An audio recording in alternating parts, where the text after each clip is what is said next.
here is our first podcast all together. Okay, so we can go around and introduce myself. I'm Asia. I'm Aaliyah. Priscilla. I'm Grace. Okay, let's get the show on the road. Okay, so let me tell you about my research project I have for us today. Let me tell you my prompt.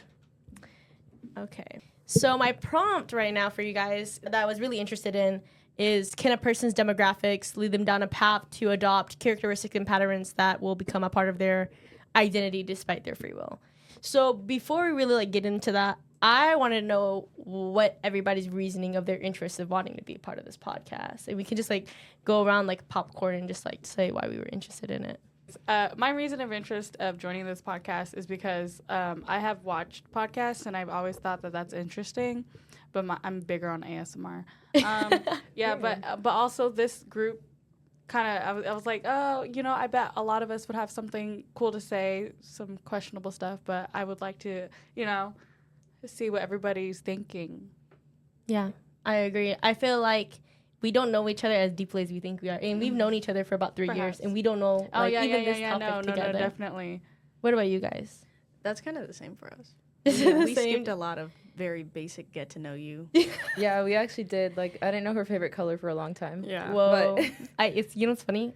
I don't even know Grace's. Yeah. I remember. I think I recall hers though. I really do. Yeah. But to be fair, we did only meet in last semester. Yeah, but that's we true. really only started getting close towards the end of the semester and over the summer and really this semester. Yeah. Well, for me, I think my reason of interest for joining would have to be I'm really interested in the self-discovery type of journey. Yeah. And through your demographics. Yeah. But also because I'm not, I was raised differently, or because I was raised a certain way, I'm did that really play a part in how I react to things and how I respond to things and what I do and what I like and what I don't like? Definitely. Does it all have to do with how I grew up, or is that separate? And I guess I kind of wanted to explore that also. I definitely chose you guys as participants, definitely because we're so different. Mm-hmm. And I definitely didn't want to invite somebody that I didn't feel like would be a good mix for us or wouldn't be a good contributor. So I'm really grateful that you guys are here today because Thank you. I really want to get to know about your guys' experiences, get a little bit introduction so we know boundaries and we know where our heads are at. Personally, through my experience, I feel like I don't face a lot of racism. I face more microaggressions than racism because I feel like maybe it's because I'm Asian and that's why I don't face that much of racism for me personally. I'll get outright. Right. So I'll get someone to come up to me and be like, "Oh, what type of Asian are you?" It's microaggression, but it's not coherently racist, in my opinion. It's largely ignorant. Yeah, it's largely ignorant or insensitive, I guess you can say. I think I've had similar things like that, but nothing super pressing. I think I've been privileged, to be honest, to be growing up in a place that is largely recognized to have been you were the worst kind of people in the South who were so mean. And so you grew up in the South. I grew up in Georgia. Oh, I was born in Georgia. Whoa, yeah, that's deep. That's deep. That is yeah. Deep South. I thought I was white in kindergarten. Oh my gosh, girl! I was the only brown person for miles. but who broke it to you? Well, part of it, I thought my mom was white. She's a fair-skinned Indian, so okay. So a lot of people think she's Mexican. People think that she's native. So she's very fair-skinned, and I thought she was white, in our family. But my dad's a lot did you darker. ever think you were mixed, or you were I'm purely white? I didn't know what mixed meant, to be honest, because not only did I grow up somewhere that didn't have mixed people, it was either you're black or you're white, and there wasn't a large Asian population. Oh, so you didn't even consider yourself Asian? I just, only in kindergarten, as much as I can think about race, because it wasn't, even if they did talk about it, I didn't really understand at that point. So I thought I was white for a little bit, because I remember we had to draw self-portraits, and I drew myself with blonde hair. Oh my God. It's insane. Yeah. Yeah, that is it is crazy. And I remember so I grew up in that kind of area, but experience wise I haven't had anything crazy, but you say, people coming up to you saying, what kind of Asian? I hear people think come that's up crazy. to me. Yeah, it is come up to me. It is so awkward. It's so weird, but I don't have anything insane like that, and not super often. It was always do you speak Indian? And some other people, like even in Asian populations, first of all, Indians aren't often accepted as Asian. Yeah, Just no, 'cause, they like, if you aren't. think Yeah, but they're Asian, part of Asia. But they Yeah, are. you know? They definitely are a part of it. Yeah, but when you think Asian, you don't really think. I have friends. This might be offensive, but my friends call it knees Asians, like Chinese, Japanese. right, No, for sure, yeah. And so I don't really fall into that stereotypical category. Like like having that prejudice, that visual Asian kind of features. I don't have any of that. So and this might get into it later, but I'm kind of a coconut where I was born in the States. And I'm brown, but so do you not feel very rooted in your Indian roots, and that's that's has changed your experience? I'm too white for Indian spaces and too Indian for white spaces, and it doesn't press on me as much. Right. It is if I really focus on it, but some part of my reason of interest is like I don't identify with being Indian as my core, like this is who I am as a person. It's not the first thing I list when I describe myself. But I do think it still plays a part. But it's in the same way that you mentioned self-discovery. I'm really big into self-awareness and why I am the way that I am, and other people are too. And I want to know how much of a priority is it subconsciously for me. Yeah, but talking about that, Aaliyah, you come from a different background compared to us, where you're actually mixed. Where I feel like we're all kind of like full Asian. Almost. So you come from a different kind of experience of being half Filipino and half Black. Did you want to talk about your experience with that? So when it comes to my experiences with, I guess, my demographic, so I was raised in California for the first 20 years of my life, and for 10 of those years in California, I lived in Southern California in the Poway district, which is predominantly Asian. So there were a couple Black people, but they were also mixed. There was not a lot of full Black people in Poway. So I guess I kind of fell into that population as well. But it's kind of like what you mentioned. But although I don't think it was that intense, my experience was when I was young, I didn't know that this is what it felt like or this is what it meant until later when I was thinking about it. But I'm like, wow, when I was young, I so badly wanted to look Asian. Yeah. Wow, because I was really? surrounded by a lot of them, and I love their straight Black hair, and I wanted straight hair for a long time. I cut bangs for myself because I saw they had bangs and I wanted bangs. But it just didn't look the same with curly hair, you know? Yeah. And I wanted it so bad to look straight like that. Wow, I never knew that about you. Yeah, and I did straighten my hair in elementary school for a day because one of my aunts, she's not aunt by blood, but we call her our aunt. Yeah. Right. She straightened my hair, and then I went to school like that, and I was like, wow, I feel like I'm a community. Like I'm one of them. You know what I mean? So would you say you couldn't coexist with one because you wanted to be another one so badly? Yeah, I guess so. But because, you're a child, you're not really thinking about stuff like that in that way. You were just following what your peers were doing. Yeah, and I also thought they have really nice voices. Everyone's voices are so high and they're in the higher register. And then I was like, I kind of wanted my voice to be like that. So when I spoke to them, I raised my voice a little. Oh. Do you think those things still carry a little bit of influence on you now? Do you think it shapes your experiences? Ever so slightly. I do find my voice dropping sometimes, and I bring it back up when that happens. Oh, it's like a trauma that you're kind of a little knee-jerk. I guess so. Fun. But yeah, my experiences were super intense regarding that. And then when it comes to, I guess, racist remarks regarding the fact that I'm half Black, they're not, I don't really find them racist. Most of them were jokes, and I guess I saw them as jokes as well. Right. I totally agree with that.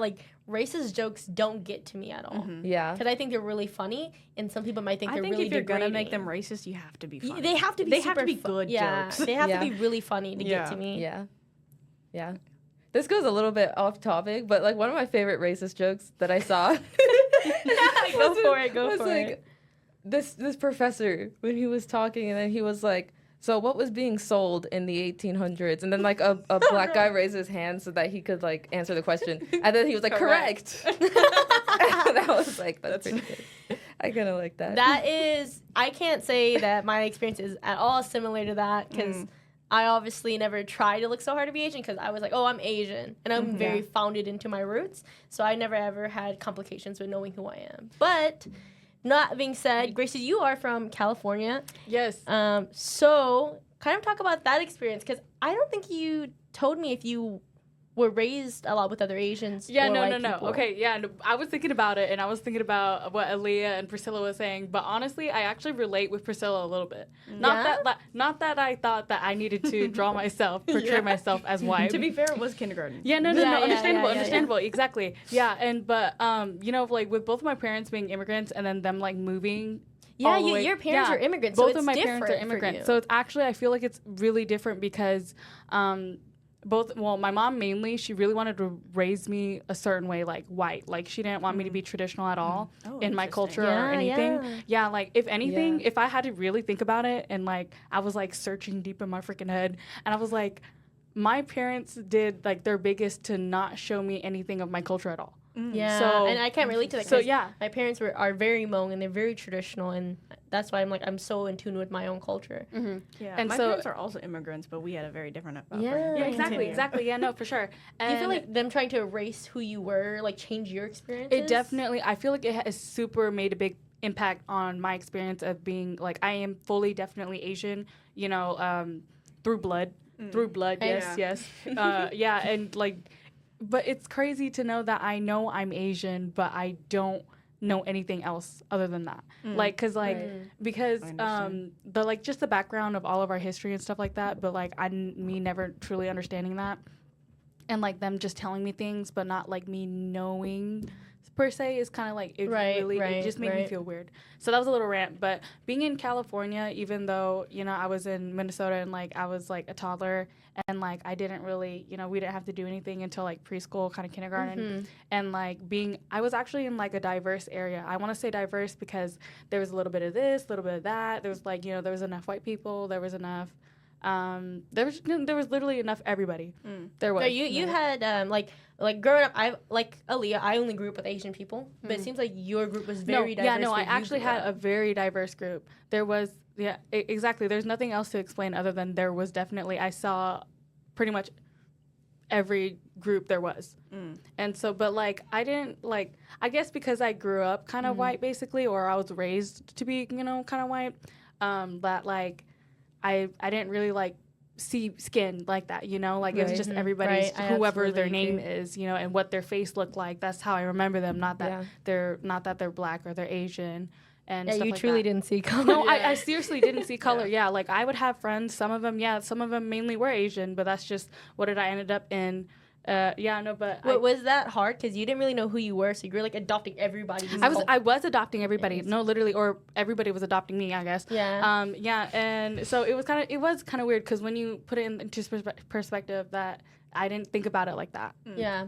So I think we definitely come from different types of experiences. This is exciting. Yeah, for sure. No, I know it's gonna be fun, but I was over here like. Right after work. So these are like 3 key terms I really want you guys to understand and I give you guys a little like cheat sheets, you know, moving forward.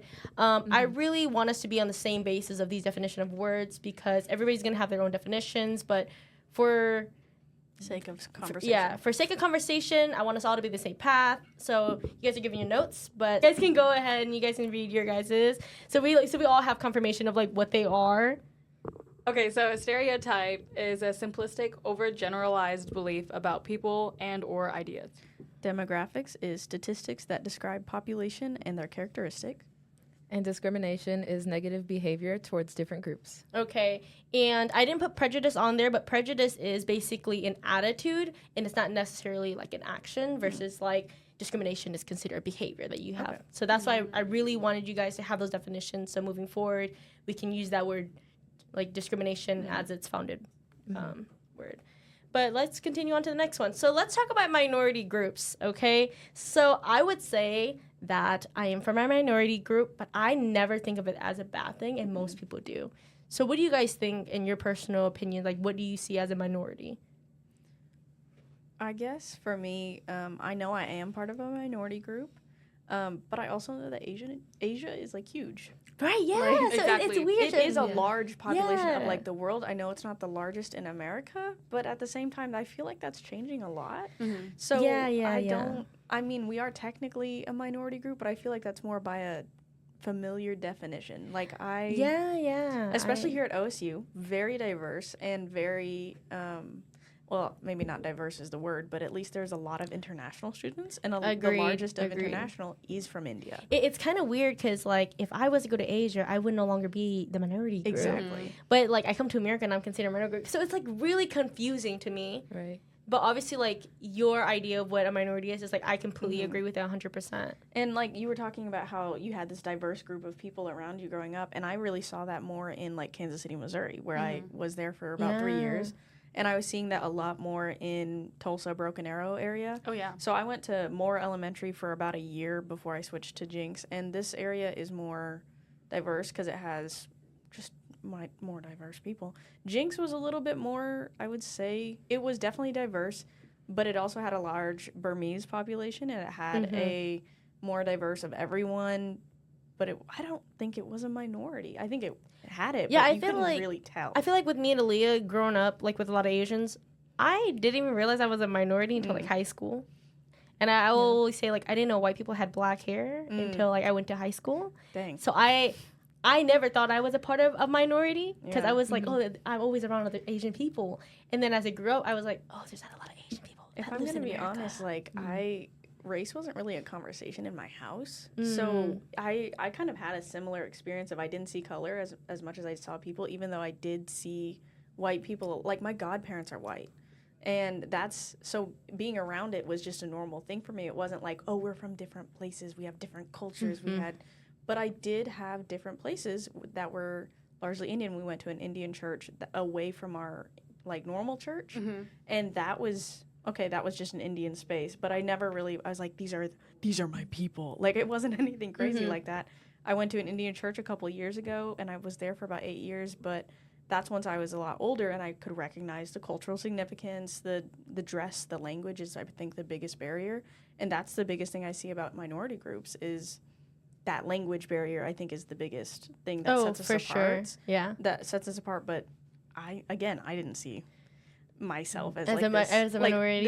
this individualized, like, cast off, like, marginalized. Yeah, and I also feel that way because I just never saw myself that. Maybe I feel the same way now because I live in the South, but I wouldn't say I feel that, like, growing up. But what about you, Grace? Because you said you grew up with a lot of different diverse people. So funny thing is that when I was listening to you saying that, Priscilla, about how you, like, kind of had, like, like your own different kind of church other than, like, overall, like, maybe general, yeah. Largely is I was laughing to myself in my head because I know, seriously, I'm sorry, but I was just like, oh my gosh, my parents. They'd be discriminating. My parents are the biggest discriminators. Bias exactly, against other, like, towards other people. But the biggest thing it has to be is that, like, in Asian community, it's literally about being community, like, knowing each other, like, being close enough to, like, basically family, and, like, doing favors for each other and stuff like that. And so, like, my parents kind of, like, sectioned themselves off to, like, quote-unquote Hmong church instead of, like, a basic Baptist church, or, that's you know, interesting when they wanted to raise you. Exactly, right. They wanted to raise you Christian. They wanted to raise me Christian. Within a Hmong community. Within a Hmong community, which is kind of interesting, right? Because you're like, those kind of seem like two different things, but they can't intermix, but they can intermix. But the way they went about it is they still separated it kind of, to me. Yeah. I am curious. So you said you grew up with a lot of like, Asian community around you. Do you think that made a difference to how, like for us, it was kind of, we didn't feel like a minority, because you were actually trying to change your physical appearances. Right. So, like, did you feel like, oh, well, like, I'm not like everybody else? I feel like one of the, like, a minority. I know you mentioned trying to, like, fit in. I think subconsciously as a child, I knew that I was different in some way, but didn't really know how I was different or anything like that. Because, like you both mentioned, you don't really see color. And I think most children are that way. Yeah. Anyway.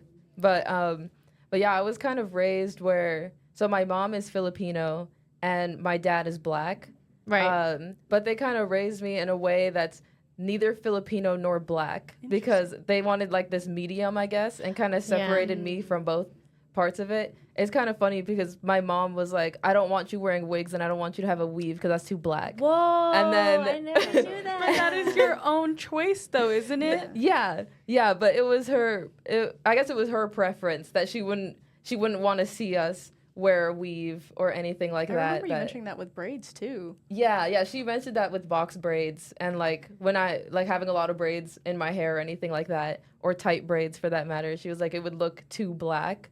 And then my dad, he never really had anything against like, he doesn't really have anything against any race in particular, which is why I felt like I was raised in like the middle, where I wasn't raised black, but I wasn't raised Asian. I was just, I don't know, raised To be a person. to be a person. Right. That's So really you truly was like, there's not a minority either. You're like, Well, I am curious because I you guys might relate to this. So, at least for Indians, and I think a lot of Asian communities, they're very strict with either staying of their own kinds of people. Yes. yeah. So for us, it's like my parents are from Tamil Nadu, and that means that people who are Malayalam, they don't really marry into. There was a guy that I liked a while back who was Malayalam, and my mom was like, Malu boys don't marry Tamil girls. Like, that was the thing. Wow. So I am curious if, like, kind of the they're segregating Filipinos- within themselves. Yeah, 100%. Wow. I never wonder knew if that. you experienced any of that from your parents. It doesn't sound like you really did if you weren't Yeah, raised. because you even told me like you don't speak Tagalog, Yeah. which is the Filipino language. Yeah. I think that's Yeah. the main one. Yeah, that's the main one. And I thought that was very interesting because I feel like you're truly in between them both. Yeah. So, back to what you were saying. I guess, I didn't really... I forgot. Sorry, say that again. prejudice, like the prejudice that kind of comes with yeah. communities. Yeah, so I guess I never really got that either. Because, I mean, I remember talking to my aunt once, and then when I was dating a guy, the first question she asked about him is, what's his race? And then I was like, I couldn't help but feel ashamed when I said he's white. And then she was like... You felt ashamed? A little. No, and I then, get that. and because I was afraid for how she would react, I knew that my parents wouldn't mind, but I didn't know about my aunt. Yeah. Right, So right. I was like, he's white. And she could tell I was afraid and shy. And then she had said, there's nothing wrong with white men. Like, I love me a good white man. And then I was like, okay, period. And so, like, emotional lobster stability. girl. I know, right? I guess it would, like, every single moment that appeared, or every opportunity that appeared to me to feel, like, where I felt like I should have been hesitant, I wasn't hesitant, or that hesitation was shot down because my family is understanding towards all races. Yeah, So- my parents definitely that way. Even like when me and Grace, we were in like a college quadruplet, if you want to call it. My parents would always like say in Hmong like, "Oh, Mika, people aren't your friend," which is like basically in translation like white people aren't your friends. And so like I couldn't even be friends with white people at that time because they were so prejudiced with anybody outside of my culture. And Right. so like it was kind of like I had to stick with my own minority group, and that's when I figured out what a minority group was because my parents only wanted me to stick with my own kind. And that's how I figured out. What I a will say minority that I was. didn't really. I had a similar thing where because I mean I was so much around. I thought I was white. You know, like I clearly Right. didn't have like this. White people are this kind of way, but I definitely like I don't speak the language either. So Oh wow! which sucks. Like if anything, that has been my like if I spoke the language, I think I would feel so much more comfortable calling myself even like an Asian American student. Wow. Because I okay. think that is the first Grace, do you question. feel that way? I mean, you don't know the Okay, language as So well either. I'm not very well versed in speaking Hmong. However, like I can understand phrases, and I sometimes mainly respond back in English. Yeah. But I do pretty much understand what most people are trying to converse with me about. Yeah. And so like so I think it's kind of very interesting how you guys were all talking about your own experiences, and I was thinking about how and kind of like what Asia was talking about. I don't know. This kind of talks into like parents' influence, but my grandma, I think my there's grandma a lot of that. So is the biggest influencer over my mom, and she kind of wanted my mom to marry within, and because my mom listened to her and didn't like follow, like she wanted to go and get somebody outside of the race. She ended up marrying my dad, but like I feel like my grandma is still like pressuring me to still, even though like Follow that same- so to still follow and marry in within my culture. However, like I would wait, so never. is your dad not? No, my dad is. Okay, Dad is. So it kind of like happened that way. Yeah, it did happen that way, which is really interesting that it did like that. You know, it's funny because Grace's parents, when I first met them, although they're immigrants, they don't act like your typical immigrant family. Oh, yeah, they don't. And I don't mean to stereotype them or anything, but my parents are not immigrants, and they were very Hmong, very traditional, right? And I met Grace's parents, and they're actually, I feel like they tend to overcompensate to be white, in my opinion. They do. Right? And, like, even when her mom talks to me, it's very white, and when we do converse in Hmong, I will say something back in Hmong to her, but she'll respond back in English to me. And I think that's weird because that's reverse at my house, where I'll speak English and my parents will speak Hmong back to me. My parents are immigrants, but they've been in the States for quite a long time. Yeah. They lived in Georgia for about 13 years in total, and we moved out of there when I was in kindergarten, like the year after kindergarten. And so part of the thing was that they also don't really have, like, strict either way. They still want us to keep a lot of the traditions that we keep because we're a Christian family are more Christian Indian, which is another, like, kind of antithetical thing. Because if you think of India, you're thinking of, first of all, the bindi, which is a Hindu-specific tradition. Right. And another thing to go along with that is you can tell with my dad that he, like, still thinks in Tamil. Like, my mom, she has, like, grown as a woman. She's, like, I love my mom. And obviously, but she has very much, like, she's adaptive. She speaks, both my parents speak English now, and my dad's a nurse anesthetist, so he's worked with all different kinds of people, and he has all this stuff, but you wouldn't meet them and be like, you wouldn't really think a whole lot, but I guess to other people, I've been told that, like, oh yeah, they definitely have, like, they still have an accent. And to me, I don't really hear it. Maybe that's just because they're my parents. Yeah. But it's like they do speak English, like, fluently. You would be able to knowing them that they spoke Tamil before or something, but you wouldn't. That's, like, not a defining characteristic of your first impression of them. You'll catch me. I mean, Grace has caught me before. I have an Asian accent. Certain phrases, but I have overly corrected. Even my boyfriend, like, has to teach me, like, certain words because I can't put the pieces together. Like, that one word, sedimentary. I can't say it right for the life of me. And like, there's some words and phrases like I can't. I just don't know how to pronounce them. And I think, like, that's how I know, like, I know I've grown up not completely Indian because I have more of a country accent. Oh, like, when I get mad, I say y'alls and I get upset. That is hilarious. But yeah, let's go on to our next topic. So I really want to talk about the history of discrimination, stereotypes, prejudice, and about race, because I feel like in America, we tend to be, like, so hounded on the past and about slavery. And I'm sorry, like, I'm one of those people where I'm like, that doesn't define us. I feel like people are victimizing themselves. I really hate that they keep reflecting back and, like, they want over justification for what has happened to their ancestors. And I feel like if they keep continuing that, I just feel as though we can never move on and we can never improve ourselves.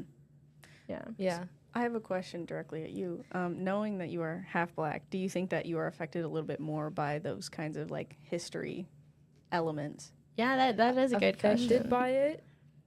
Are you affected? Maybe a little. By other people, or I wouldn't say by other people. I'd say affected more in the fact that I think about it, but not that things have happened to me regarding it. Right. But I guess I could explain a situation that happened today. Because okay, perfect. I was driving to school, and then I don't know if I was speeding. I don't think I was. But I was speeding. Quote unquote. I was quote unquote speeding. And then a car had gone into the intersection and, like, cut me off. They didn't even do a rolling stop to check. They just, like, cut me off, and I was driving straight down. And then there was a cop directly behind them, and then the cop started pursuing them. And I thought they were pursuing me. And the first thing I did was I put my hands on the wheel. I opened the dash. I grabbed my like, I was grabbing the registration, and I was, like, gonna get my license, and he just drove straight past me. And I was like, okay, anyway, I'm gonna put that all back. Do you think that's because you're Black and you think that's why, or do you think... Okay, so with Black families, they usually have a sit down, and they're like, this is what you do when you get pulled over by a cop. Wow. You put your hands on the wheel. You put him at 10 and 2, nowhere else. Right. Oh, wow. You get, like, trained for that. Yeah. Wow. You get told where to put your hands, how to look, where to not grab. You do not go into the glove box. Right. You show them your hands first, and then you show them where you're going. And then, like, if I was going to the dash or something like that, I would put my hand up and say, these are where my hands are. I'm going into the dash. There is no gun in there. There is no weapon in there. Wow. I'm pulling out my registration. I'm going into my backpack. I'm taking my wallet. I'm taking out my license. So that history has affected you in some form of way that has been modernized. Yeah, in a way that it's something I think about, but it's not something that I guess is consuming me. Right, you know what I mean? Right. Like, you don't victimize yourself. Yeah, and I think what a lot of people don't realize is not victimizing yourself is not equivalent to ignoring what has happened in the past. Period. Oh, absolutely. I think that's what is confused by some people, you know? Yeah, and it's not the same thing. I agree. Why choose me because of my race and not choose me due to my intelligence or my skill set? And I feel like in that way, people call it reverse racism, but that's just racism. Yeah. Because you're deciding to treat that person differently based on their race. And Regardless, as a general regardless, definition, that's racist. And I just feel like no one should be doing that. Like, I've even heard the word, like, as a phrase, positive discrimination. Oh, yes. So, I've heard that too. and I think, if anything, I've kind of had that. So one thing I think that Asian community, not so much lately, but at least the Indian community kind of gets a lot more positive discrimination. I don't know if it's because of my glasses. I don't know if it's because I'm Indian, but a lot of people assume that I kind of know things, especially when it comes to tech stuff. And it kind of sucks that I kind of am not breaking any stereotypes. Right. Literally in computer science. I'm literally in the tech support team at my insurance company that I work at. Yeah, you're Indian and you're in computer science. I'm over here, like, my friends make the jokes of, like, tech support team, you know? That's like funny. That's the whole thing. Oh I think it's hilarious. They're not wrong. I feel like stereotypes can sometimes be helpful and useful, you know, because it gives us, like, a probability of something. But I do feel like they're largely more harmful than exactly, not. but they're largely more harmful. But they can be useful if we use it correctly. Like, I remember in high school, at least, a substitute teacher we were packing up to leave, and I don't know why he felt the need to do this, but he asked me, he was like, I'm sure you have all A's. And I was like, whoa, thanks. I've got that at the time. Too. Yeah, like, at the time, I was like, I just thought it was a weird thing. I didn't think anything about race. I was just kind of like, probably, but. You know, that's so funny because, like, all the white kids at my school were so smart. And, like, the Asian people were, like, just barely underneath them. So that's crazy to me. Yeah. I don't know. Jinx Public Schools in Tulsa was a very competitive school. Like, we had a therapist that come in and, like, talk to a bunch of people just for, like, social studies and everything, and found that the anxiety levels in the school were very high because of the competitive nature of the school. But I was a part of this, like, Asian group. You have some people in our Asian American Student Association, and I know a bunch of them from high school. And we were in this, like, Asian American smart group, and, like, a couple of the people in that group got 36s on their ACTs. They were all in their AP classes. That's how I knew them. I knew them because I was in orchestra. I was not the smartest one in that group by far. Yeah, I will admit, like, I would stereotype, like, the band kids. I'm like, all these band kids are kind of freaking weird. And, like, the orchestra kids were largely Asian. And, like, you know, I mean, they do be. Some of the stereotypes are kind of accurate. Like, it's like. They're stereotypes for a reason. Yeah, they're stereotypes for a reason. It's just, like, it sucks because that shouldn't be applied to everybody, obviously. Yeah. Grace, I know you really don't like really racist jokes. My gosh, I think it really depends. Yeah, I think it really gets to you sometimes. Because some of them are funny, and I can't help. But, you know, like, when you laugh, you already lost. I'm sorry, it's funny. It's funny. But, like, some of the ones, I don't know if it's because I don't get it or it's because, like, I don't know. There's just certain things that I definitely, like, don't find funny, and I, like, draw the line there, and I just, like, stare at them, like, with dumb eyes. Like, I just stare at them. Like, that's it. Like, I won't say nothing because I'm like, I ain't good with comebacks. But I sure Grace will make you feel awkward. Grace will give you the bug eyes. She'll just, just look at you. Yeah, she'll do that. Yeah, she'll do that face. Indians are so often, like, prejudiced against their own kind of people. Yeah, so that's weird. Cause Hmong people are not like that. Hmong people are like, we're family. What do you have to disagree? I have to disagree because I feel like okay, I don't know if I don't know. I can't speak for all the Hmong people, but I feel like there's always some like, and I feel like this goes for some. It might be relatable for certain Asians, but like I don't know. But I feel just it's feeling. But I feel like there's like some people in Asian groups like even though they don't portray it, they're secretly in competition with everybody else. Yeah. And it's like a non-spoken thing though. Yeah, it's like, a non-spoken thing. It is, but like I have stereotyped my people. Like, you know, I will admit, like, I think Hmong people are the best people sometimes, because if I go out there and you put, like, you know, a white guy in front of me or a Hmong guy in front of me, I'm probably going to trust that Hmong guy a little bit more, just because he knows my culture a little bit more. And not because, like, I think that white guy is not smart, but it's more because I feel like the connection is easier to obtain. But I think that's just because I also grew up with only Hmong people, though. Yeah. I think that's why. And it'd be the same thing, like, I trust Grace really quickly compared to our white friends, just because Grace was Asian and she was Hmong, and she was like, oh, okay, we can somewhat If connect. anything, I think I have apprehension. Whoa. Yeah. I think because I often feel like I'm automatically on the back foot. Right. If I'm hanging out with people who are Indian or something like that, or if I see someone who's Indian, because I know it's like, oh, where are you from? Oh, and then they'll ask me something in Tamil, and I have the same conversation. Like, you talked about how you kind of knew what people were saying vaguely and stuff like that, and I kind of have that, but I very consistently have it because they are always asking me the same questions in the exact same order. Oh my God. Whoa. It is, they'll ask me, hi, how are you, in Tamil, and then I know the response to that, but I'll just say it in English because I can't carry the conversation in Tamil. And then they'll be like, oh, Tamil pesringa, and that means, do you speak Tamil? No. The answer is no. And I go, oh, no, thank you. Like, I don't. Yeah, I will admit that I'm Hmong, and sometimes when a person that doesn't speak Hmong even a little bit, I find it very hard to call them Hmong. Like, when I first met Grace and I knew that she couldn't speak Hmong, I was very disappointed. You know, but now, like, I speak Hmong to her, and she'll just reply back in Spanish. So, like, that's how we connect. That's cute. But, like, it's just... Do you still feel that way? I mean, I don't mean to be rude, but absolutely. She's not, to me personally, Hmong enough. Because I'm so traditional. I'm so rooted into my culture. I mean, do I like every single part? Absolutely not, you know? But it's hard to connect with Grace on that cultural aspect just because she doesn't understand it, like the rules or how you treat others. So it's just different. Do you think that's also... because you don't hold like white people to that kind of standard of connectivity, do you think you are more disappointed that she doesn't speak Hmong than if someone else who was outside the group still? No, I would just treat her like I treat a white person. Yeah. yeah. She would just be seen the same. Yeah, absolutely.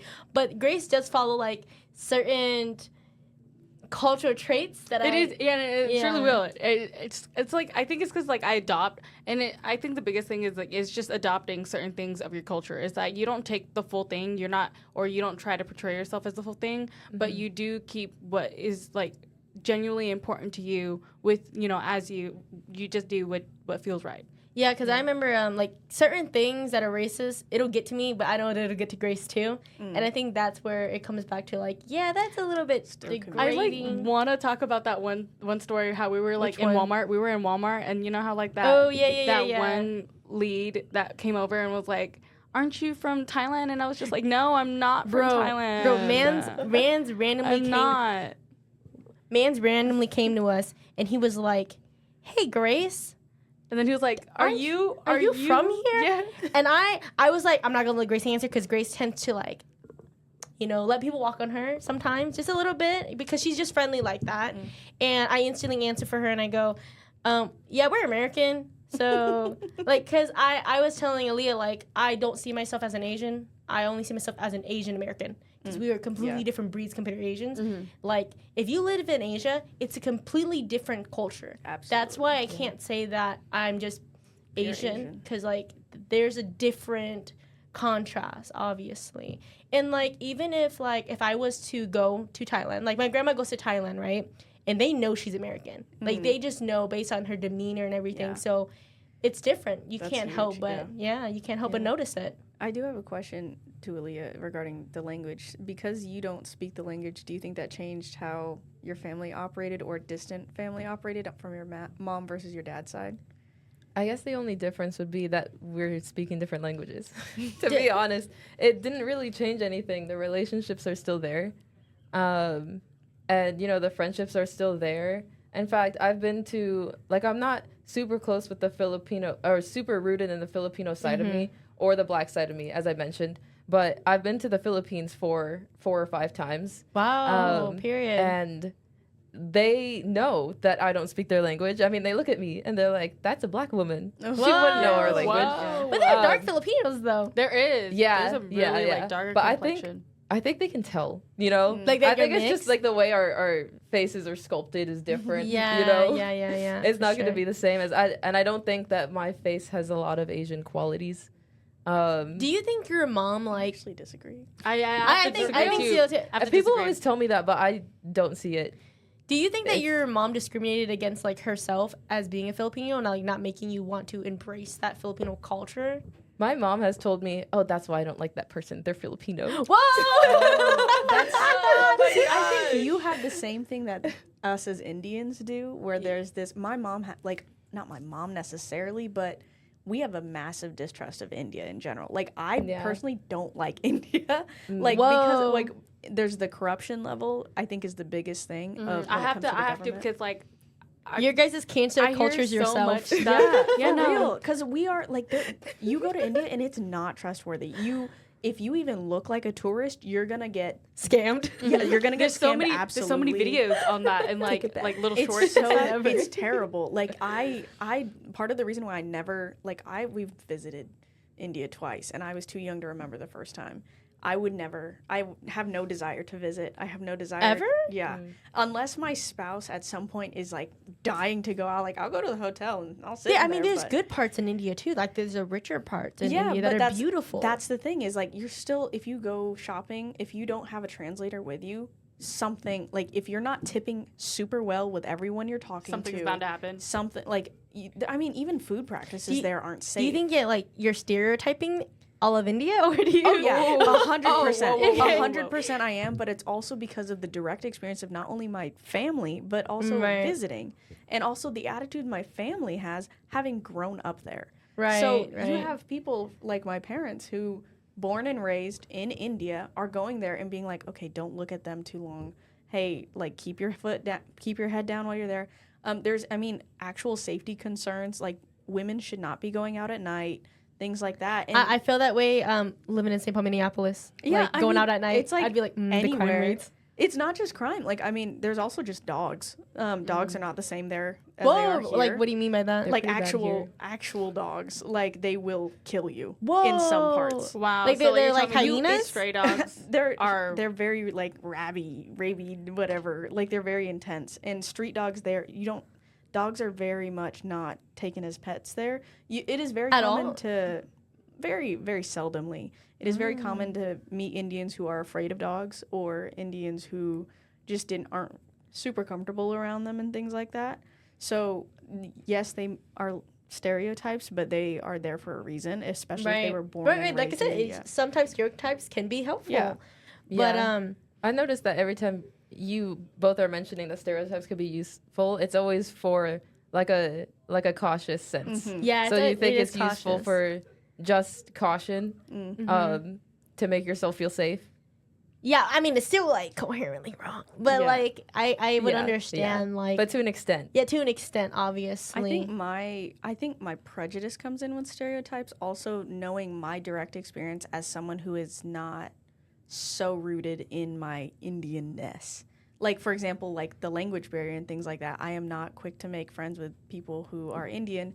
If I know that I am likely not going to be able to speak the language, I can't connect with those parts of them. Mm-hmm. And how you said, being disappointed in that kind of someone who you expect to be from your community and be able to relate to I feel I obviously get disappointed, but I never I'm not friends with someone just because you're not Asian. Right, For me, if anything, I'm if you're dumb, I can't be your friend. That's definitely me. Emotional intelligence. Yeah, is important. not even that. I'm just regular intelligence, not even emotional. I'm sometimes if that person's really dumb, I'm the stereotypes will kick in instantly when someone tells me they smoke, or they smoke weed, or they vape, and they drink and party.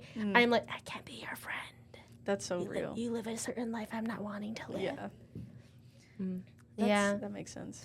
Yeah, so I just want to go over about the topic we were just talking about, the history, about how does it affect us and how can we change like this action of like the history of like what we've gone through. So like personally, I feel like it doesn't affect me now because I'm not resonating like hatred towards certain group, like how in Thailand or in the Vietnam War, like the Vietnamese were killing the Hmong people. I have nothing against Vietnamese people. I mean, that was way before my time. Right. I'm not gonna hate them. I they did nothing to me. They did nothing to me. Yeah. Like maybe my ancestors, but I feel like there's always two sides of the coins as well, you know. And I just feel as though like I might get a little hated on this. I just feel like sometimes we gotta just get over it. Like, the longer you have this hatred towards someone, the longer it just damages yourself. And future generations. Oh, of who you absolutely. 100%. Because a lot of people don't realize that they hold on to things and they just continuously pass it on through generational trauma. Yeah. But like it's the fact that they don't realize it themselves, and they like, don't realize that continue it's to wrong. justify it. Yeah, exactly. Because they're justifying it, and it's so crazy. Yeah. Do you think that though you are aware that you don't carry those kinds of prejudice for people who are, example, Vietnamese? Do you think you ever say if you go up to someone who's Vietnamese, do you ever assume that they don't like you? I'm gonna be real. That never crosses my mind because I'm also like nobody knows enough about the war to know that Hmong people are a part of the war. That's true. So that's why I'm like that Vietnamese person won't know. I also feel as though like when it comes down to race in general, I will be friends with any race. I think it comes down to like, are they stupid though? Yeah. You know, that really gets to me. That really gets to me.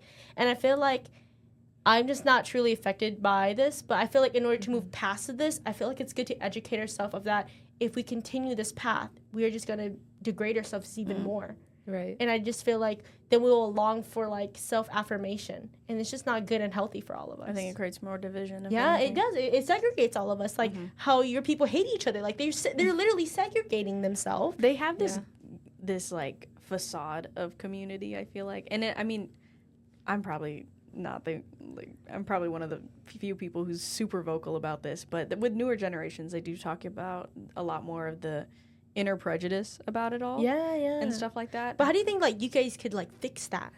I think part of it is as a community, like Indians, there is this huge expectation of like being the best.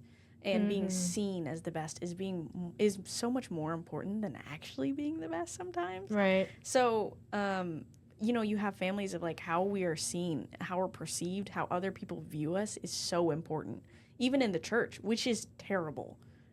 We're in a church where you're supposed to have like this safe space to come to be broken and to be lifted up together as a community and salvation.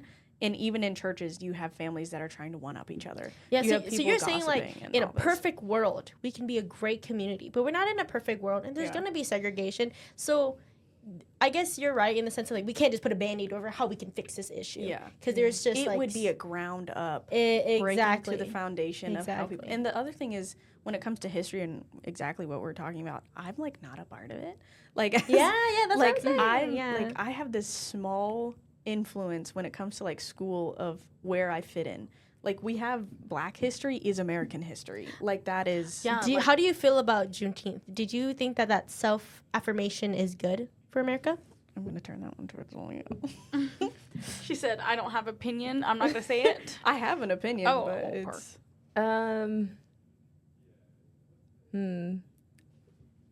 I honestly don't think there's too much wrong with having that, but. Okay. I don't think there's anything wrong with having Juneteenth. But that's just because, okay, so I guess this is kind of contradictory to that, but I feel like when it comes to discrimination and racism towards Black people, it's like we are fighting a war that was already fought. Yeah. And it's like we have moved past it, or we think we're moving past it, but because the older generation is teaching the newer generation, and it's constantly being brought back. Right. Do you feel like they're being greedy in the sense of like they keep wanting all of this? I think, I guess it, in a sense, can be greed, but they're trying to, like I said, put on a war that has already happened, and I feel like there will always be discrimination and Absolutely. sexism and racism. There will always be that, because there will always be that one person. And if it's not one, then it's two, and so on. You know, there will always be those people, and you can't completely eliminate that.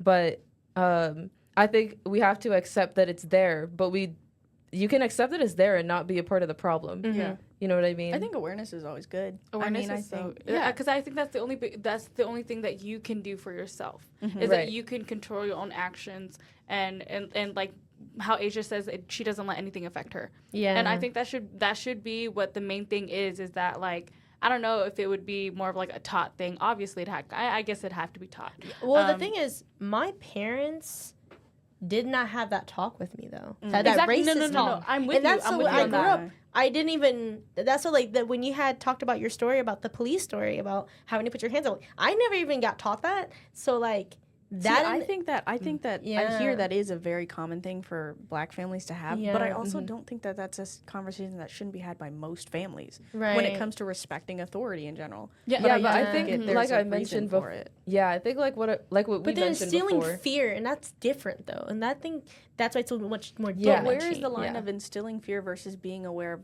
actualities? I feel it's like, I feel like the only reason, like, personally, I used to be afraid of police because my dad and my mother were obviously had a lot of trouble with the police, and so I always felt very fearful. But I feel like, I think it's because they didn't teach me that these police officers were supposed to be enforcers of the laws. They were supposed to be protectors. They're soldiers of the street. And if I think I was taught that, I wouldn't be so scared. So instead of enforcing those negative things, like, put your hands up. No, you can teach, okay, when you're with authority, remember they're supposed to be there for you to Teaching their position rather than the fear that you felt because exactly. of their position. Yeah. And they were instilling Yeah. fear, like, oh, put your hands up, and I just don't think that's right. I feel like they should taught you something else, Yeah. you know, and I think that would have been better. I think for me, like, again, race wasn't like a huge thing in our family. So another thing when it comes to like police and stuff, we didn't really have those conversations either. But I think race became like a hot topic around BLM, and like when everything that happened with George Floyd and everything, and it was at the dinner table, and my mom goes, I mean, we know everything that's going on right now, and just so you guys know, all lives matter. I am like, sorry for everybody, but I am an all lives matter person. I am too, but I think it's more catered towards, I think if it was any demographic, if a certain demographic needs help, needs more attention, Absolutely. you need to support that group. And at that time, it was Black Lives Matter. I think it was difficult because for me, there was Black Lives Matter going on and Stop Asian Hate that was simultaneously going on. That's true. Yeah, they're both at the They same were- time. yeah, It they were was at so crazy. Yeah, they were at the same time. And so I'm having to choose, okay, Asian Lives Matter or Black Lives Matter. And then all of a sudden it hit me like, you know what? All lives matter. Yeah. This is happening to I guess everybody. I at the time, so actually I was in high school whenever this happened, senior year, and we had a conversation in our literature class about this. And I realized that I'm kind of in not only am I in a privileged place to not have to worry about the worst of things, for example, like being pulled over and like, I mean, our friends make the jokes of everything just because I'm a person of color. But I know that I am not the worst demographic to come into contact with police. Right. And I realized that I also support lowercase BLM rather than uppercase BLM. So BLM uppercase is typically more of the corporative kind of it. And that's where you're going to see, first of all, I realized there is an actual company called Black Lives So Matter. do you believe that the movement of Black Lives Matter like helped like communities become together? And I think that when it comes to personal empowerment, when in that victim mindset to know that things are changing, that people are looking out for you, that times are different.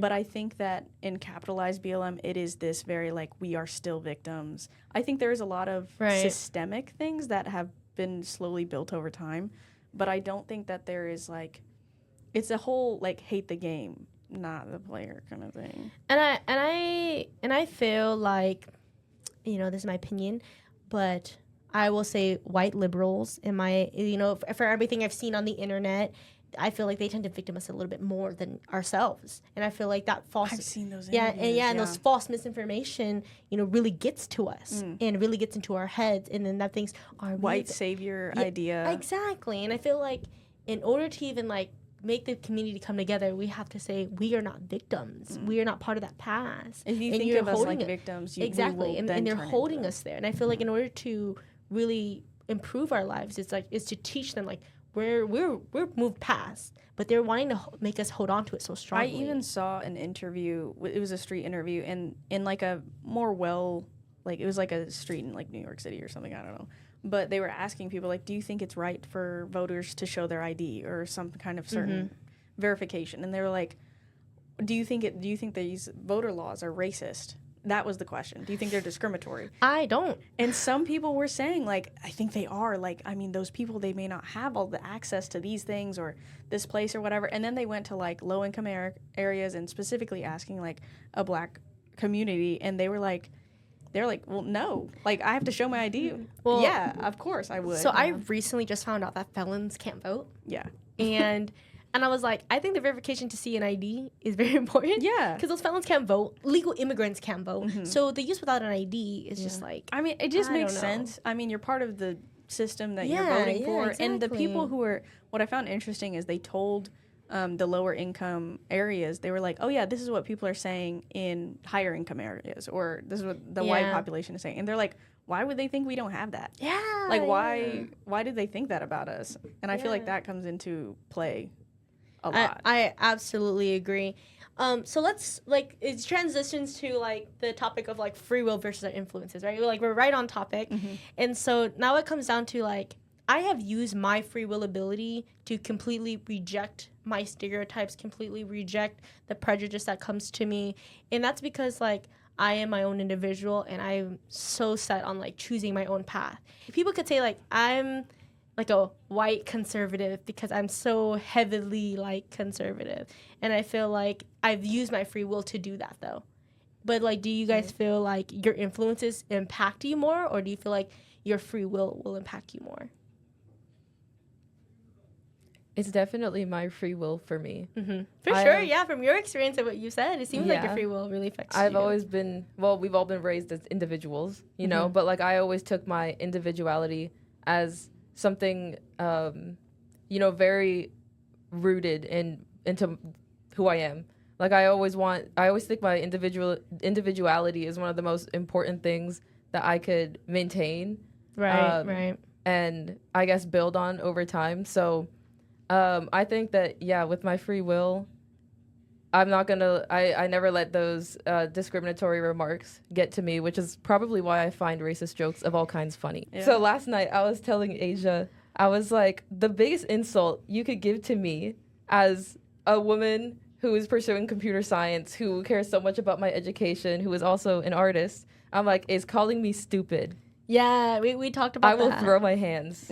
Yeah. I'd like to see that, Ketchum. Yeah. What about you, Grace? You know, do you feel like your free will takes over, or do you think that your influences take over from your personal experiences? No, I think from my personal experiences, like starting now, because I would have to say like a couple of years ago, I started like just now transitioning into more of free will versus my influence, because I feel like my influences had influenced me very heavily, like my family and everything like that. Like I like lived for my family. And up until like the last couple of years, has it really been free will for me? Like me just like wondering, you know, like everything to want, like every people, like just normal thoughts like a normal person would. Yeah, when did that realization happen? The switch between... The switch happened when did that happen?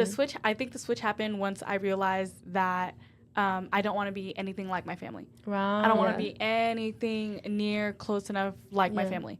Like I look at my family, I realize, yes, that's my biological family. However, I don't want anything to do with them. Yeah. Like, and it sounds horrible, but like I'm sorry, is I don't want to associate with them, or I don't want to them to think that they have an influence over me, nor do I want them to think that no, that's pretty much it. I don't want them to think that they have an influence over me. Yeah, we have very similar but opposite reactions. Yeah, I feel like I'm definitely influenced in the sense of like when I first went to college, I definitely drank and smoked a lot, and you know, and then I met my wonderful boyfriend, and then he taught me his ways, and then I started finding myself to be a little bit more conservative.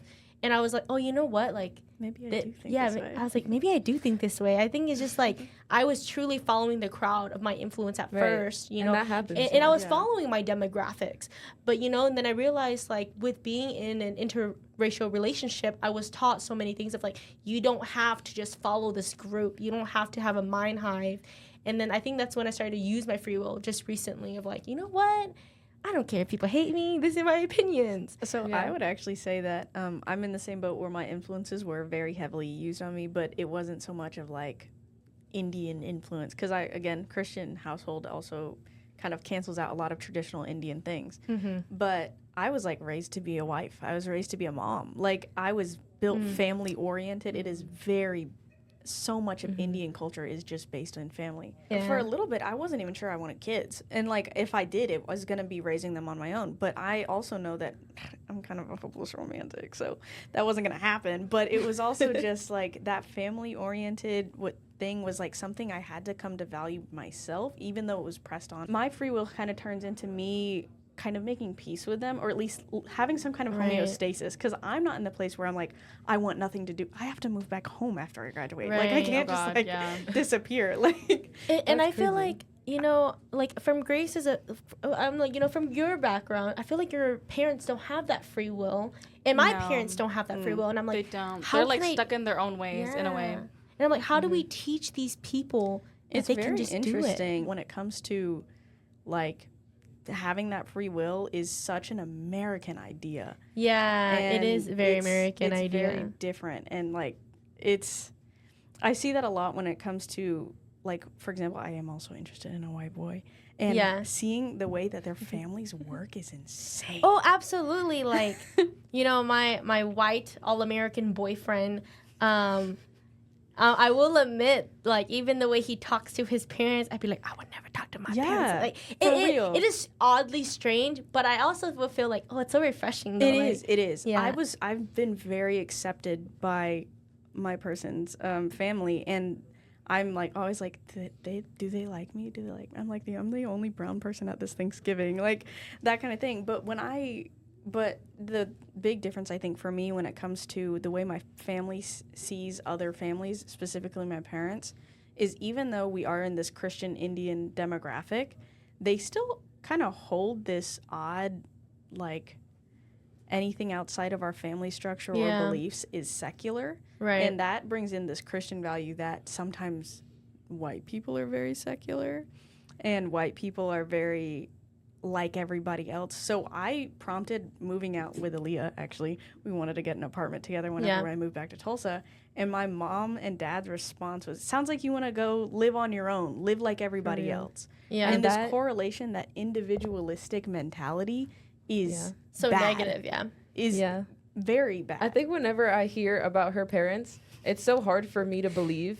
And I can't help but say what comes to my mind, and I'm like, I'm sorry, those are your parents. And I'm like saying these things about them. I'm so used to hearing about how people don't like my parents. And it's so funny because me and Grace talk shit about each other's parents all the time. All the time. Mainly it's more shit on mine, but that's okay. I mean, we shit on mine too. It's just... I think my friends see a lot more reasonable. Of the effects. No. Yeah, my friends see a lot more of the negative effects of my parents' parenting, and I see a lot of the, like, well, I get where they're coming from.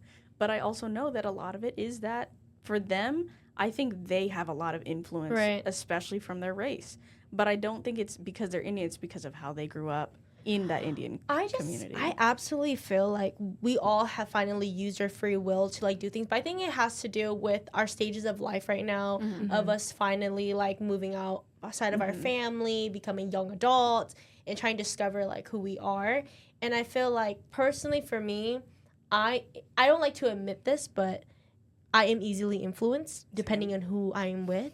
You know, like, I always thought that I was going to grow up and be, like, you know, a boss girly because my mommy wanted me to be a boss girly. And then I met my boyfriend. I'm like, maybe a housewife. I know. No, you're so bad for that. Is when you feel, like, so comfortable and you're just, like, why did women ever want to work? I know. I feel that absolutely. And I feel like it was just, like, I also feel like people... And, like, women, especially, was like, boss woman this and boss woman that. And then be a boss girl at home. Yeah, and I was I just think like... I'm still there. Like Yeah. boss women this, boss women that. Yeah. I And think some you people have a stay in that lot, mentality, yeah. but I feel like it's such a forced agenda that people don't really You shed can't be a light. feminist without being in the workforce. Yeah, and and I feel like that's terrible to think that way, because I feel like, I would be a great housewife, and think I would be a great mother, and and my boyfriend would be a great dad, and I feel like, but he's more of a hustler though than I am, and I'll admit that, like, he's smarter than me, and I'll admit that, but I don't think he would be a homeowner guy, like he wouldn't take care of the house properly, like. For instance, I'll do the dishes my way, but the way he does dishes is he has to smell them first, and he's like, they're clean. Like, yeah. He does the... He has Wait a moment. He has to do the smell test before, like, the dishes are fully clean. Like, I'll put the dishes in the dishwasher, right? That's fascinating. I'll put the dishes in the dishwasher. Wait, but does it Apparently it works. Maybe I'll try it. Because I'll put the dishes in the dishwasher, If and then, like, it'll be done cycling. I'm like, okay, the dishes are clean. He'll go in it, sniff a cup that I put in the you dishwasher. guys use the dishwasher? Yeah. Yeah, Asian household. No. Yeah. Yeah, I don't yeah. use the dishwasher. Our dishwasher is cosmetic. I learned It's to use the different. dishwasher for my white friends. So I I was like, I'm learned using when this. I moved out. I literally had my white friend Nathan come over, and I was like, "So what am I supposed to do?" I was lazy one time, and I had piled up enough dishes, and Yeah. I was like, "You know what? My mom can't tell me not to use the dishwasher, but how do I use it?" And I didn't know what to do. It was insane.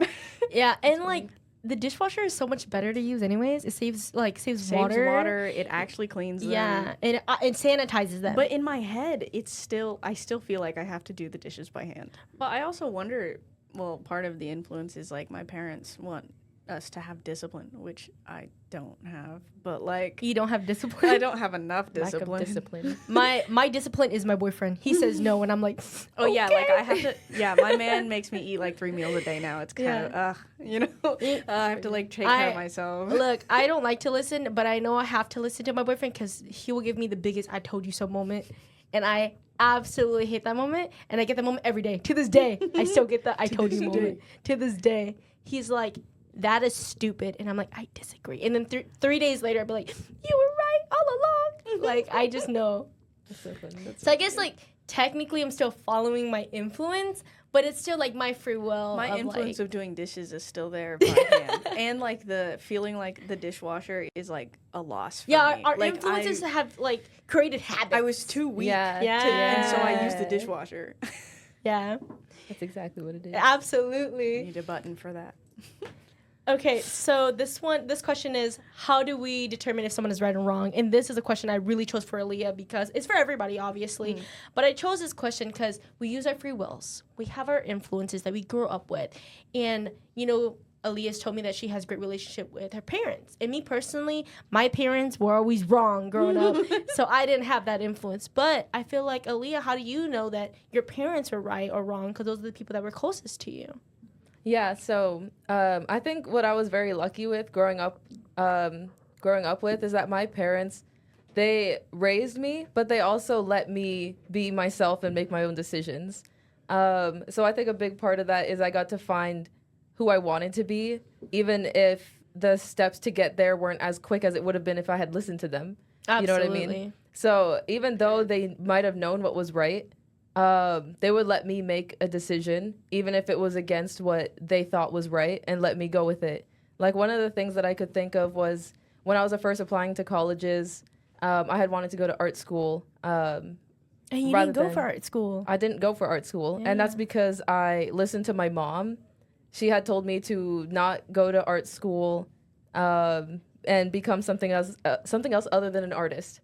And I disagreed with her. I was like, I'm an artist. I've been drawing since I was 3 years old, and I want to be an artist for the rest of my life. How are you able to define her? Because at that time, your parents were always right. So they at always, the guided time, you. I saw her as wrong, and I'm like, you are wrong about which college I should go to. But even though I believe she was wrong, I listened, and I got into the art school I wanted to, and she sat with me, and I had to write an email telling them no.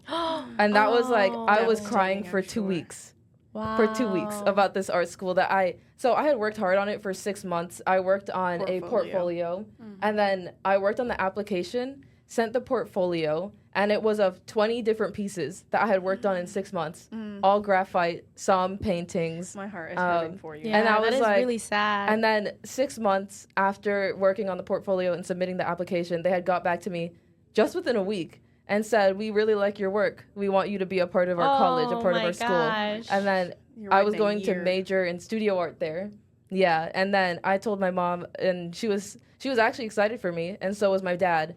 And then, so they were happy for me, but they later saw, you know, how much it cost and what it was going to be. And then my mom had said, like, maybe this is an opportunity for you to find a major in something else, for you to do something else that isn't so demanding, so expensive, and won't even pay you well.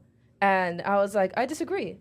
It won't pay me well. Yeah. You know what modern technology is doing now? And I'm looking at what artists are doing now. And it's like, yeah, there's AI. But you know what? There's so much more. Concept artists get paid. Oh, yeah, they Storyboard do. artists, they get paid. And I'm like... I think it's just like they couldn't see the greatness of that. Right. They couldn't. part. They couldn't. But I ultimately I listened, and I decided to send the email, and then I had to read them saying we're sorry that you're not joining our college and stuff like that, and they wanted to know why. And then I was like, so now I had to send an you had email to tell them of telling them why? why. And I'm like, but why did they ask? Did they really want me that badly? And that's what got to me.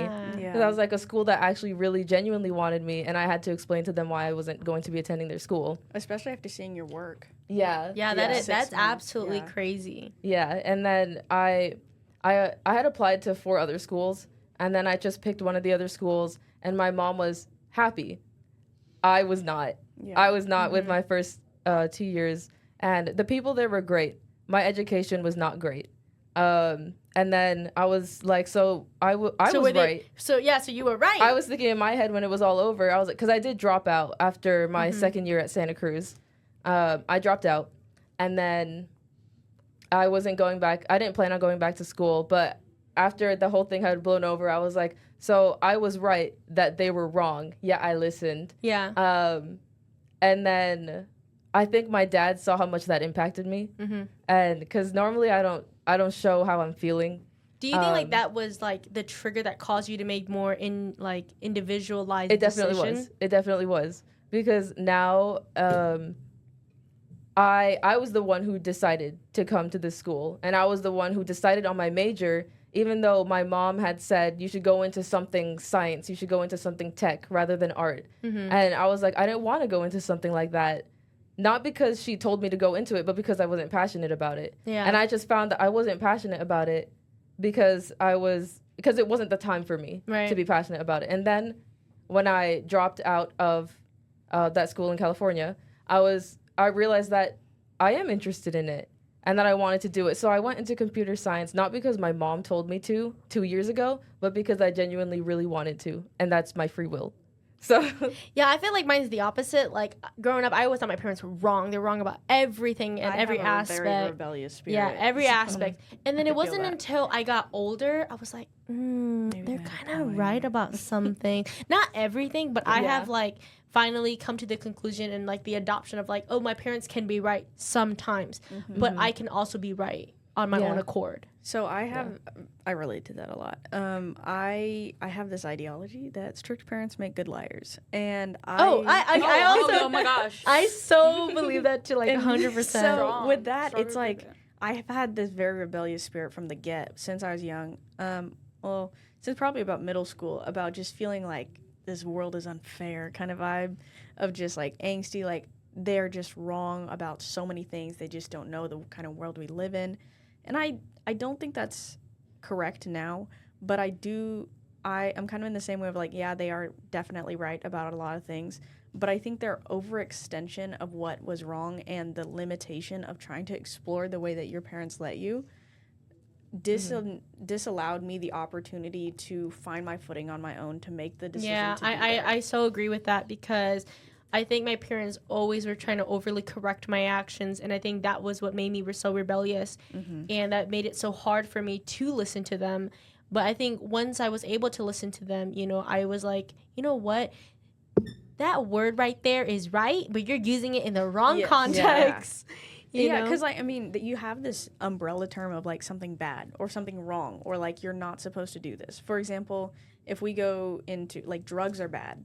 Okay, yeah, drugs are generally bad, but you have pharmaceuticals, you have weed, you have meth. You have a very large, broad range of what is safe to bad to good to it's weird because it's like it's what society sets for us to be what is right and what is wrong. Yeah. And then you have to go like adventure the world to be like, maybe that is right or maybe that is wrong. And some of it is good. It's like, yeah, meth is probably not the best. They're probably not for the best. you. It's just kind of like tattoos are like people can say like, oh, they're not the best. Yeah. They're bad. They're gang related. And I'm thinking like, well, I mean, it could be art. I mean, they've always had tattoos, even like really back then, and Polynesians and it's not the had same. them. It doesn't mean the same thing now either. Exactly. Like, it doesn't mean you can't get a job anymore. But Grace, I feel like you also have similar stories of like you feel like your parents were really wrong.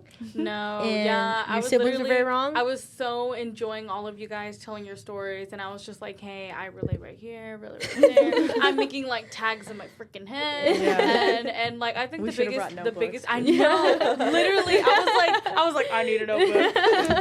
Yeah, sorry, I'm the biggest listener. So honestly, what I have to say on this is that like, I love how you guys were bringing, you know, stuff that we were just talking about earlier into this kind of conversation right now, and talking about how like how Asia, you were talking about your family and how you thought you thought your parents. Yeah, were absolutely. wrong. I have this feeling, but it's also hard for me to say because I have a dysfunctional family to where my parents didn't really give me that's right, that's wrong.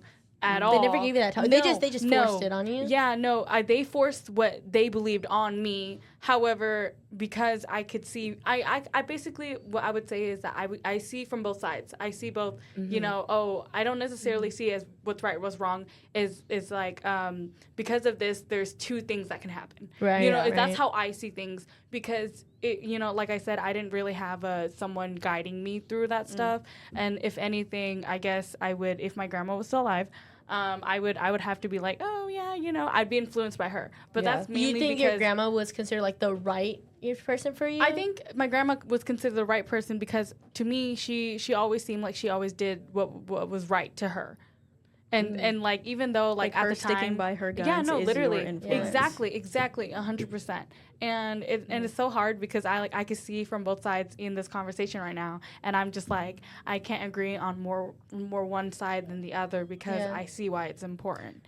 I just can't understand like how, like the transition of like this person's right to this person's wrong. Like, I feel like I'm always fighting. Like, personally, like, I have OCD, and I'm constantly fighting the rules of myself. Like, what is right, what is wrong. And I have a very strict rule, right? And I feel like when you're part of a community that, like, okays those rules, I feel like that can be toxic. I think it definitely can, which is, I think, for me, my right and wrong, my morale kind of starts with my faith. Like, murder is wrong. Like, 10 Commandments kind of idea. Like, all murder is wrong. Yeah. I think that was a pretty hard baseline that a lot of people would agree. Yeah, like, that is, you don't think it's subjective? You think it's objective? Well, I think where, like, I don't think I should go. I think, first of all, there's a distinction even in the Bible of murder versus killing.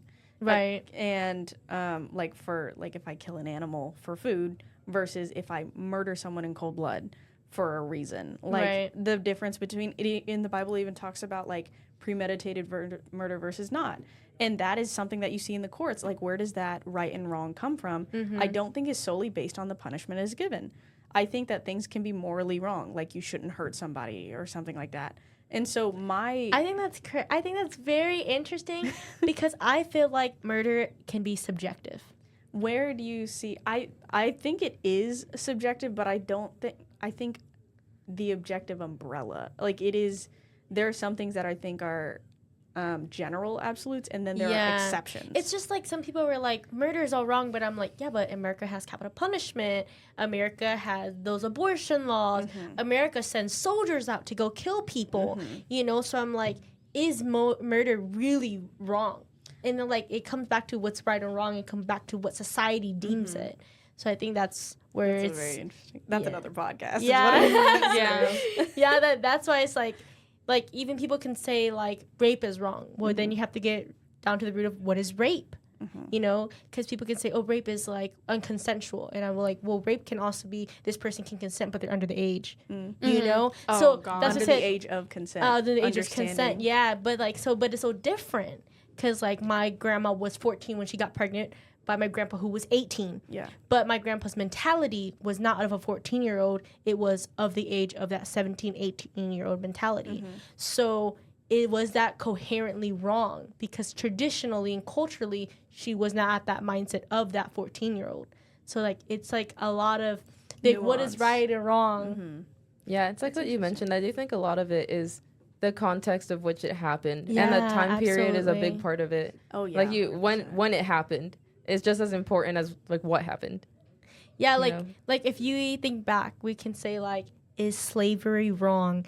And if like you know you can think that like I mean like taking people against their wills, sure, but I mean there were slaves out there who wanted to be slaves so they can take care of their families. To them, Or that was that the were best thing they could do. Exactly, that was the best thing they can do.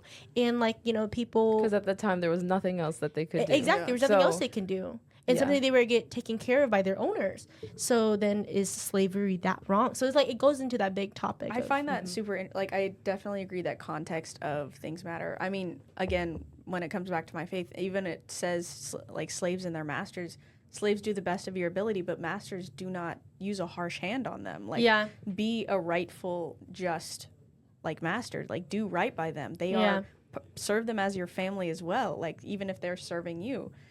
But it's that free will element of even though they are taught to be in this role-based system to do the best of your ability. And I think that with that context, it absolutely matters and it influences. And it also influences why I think murder has to be subjective. Like so many of rules and morals are so objective because they are subject to change. Absolutely. Because some people like I feel like they tend to overgeneralize or oversimplify even of something that they don't even understand. Like when everybody says slavery is wrong, and I'm like, I mean, if you're looking at it like the beatings, yeah. But Treatment of slaves. Yes, treatment of slaves, maybe, yeah.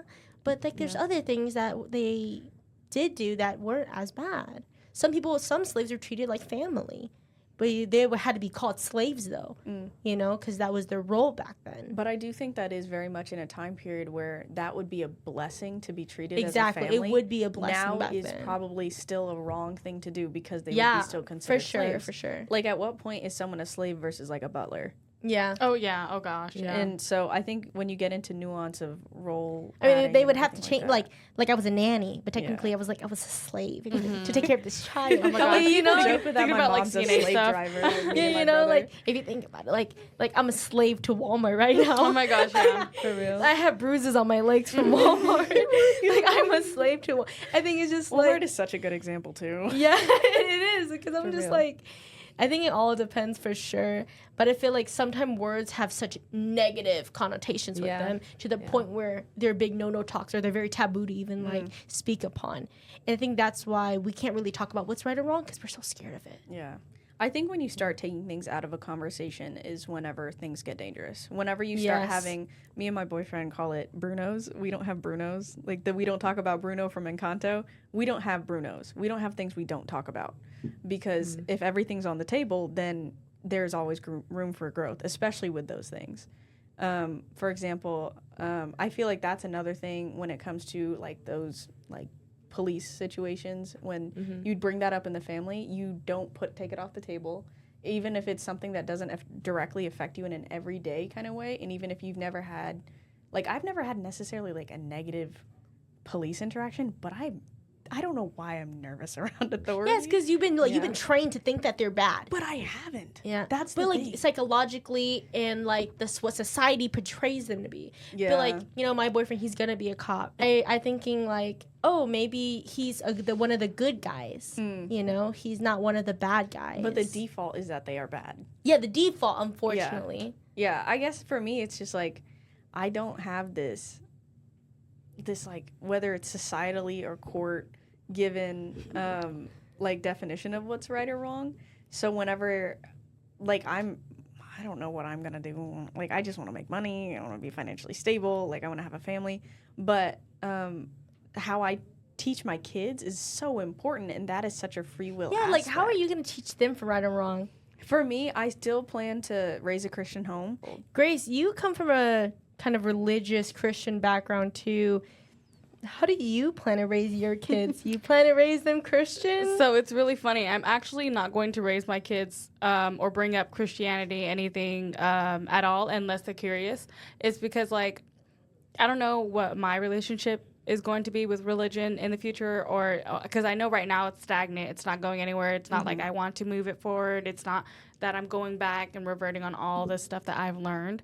But I think what I'm going to do is I'm going to take the parts that I do like about Christianity, and I'm going to hold that with me and hope that, if my kids see this and they question it, and I can, You're there to guide them. Yeah, I'm gonna be there to try to guide them the best that I can, because I don't want. So you're not gonna tell them this is right, this is wrong. Yeah, no. 100%. It's a lot on the. I want to bring them up the way that Aaliyah was raised. They're able to make their own choices and they're able to have their own thoughts. So I agree with that. Even though I say I'm raising a Christian home, I thoroughly agree with it. I don't think that I will have the choice if my man goes into ministry and we raise kids in that, if they'll really feel like they'll have a choice. But I do want them to still have that.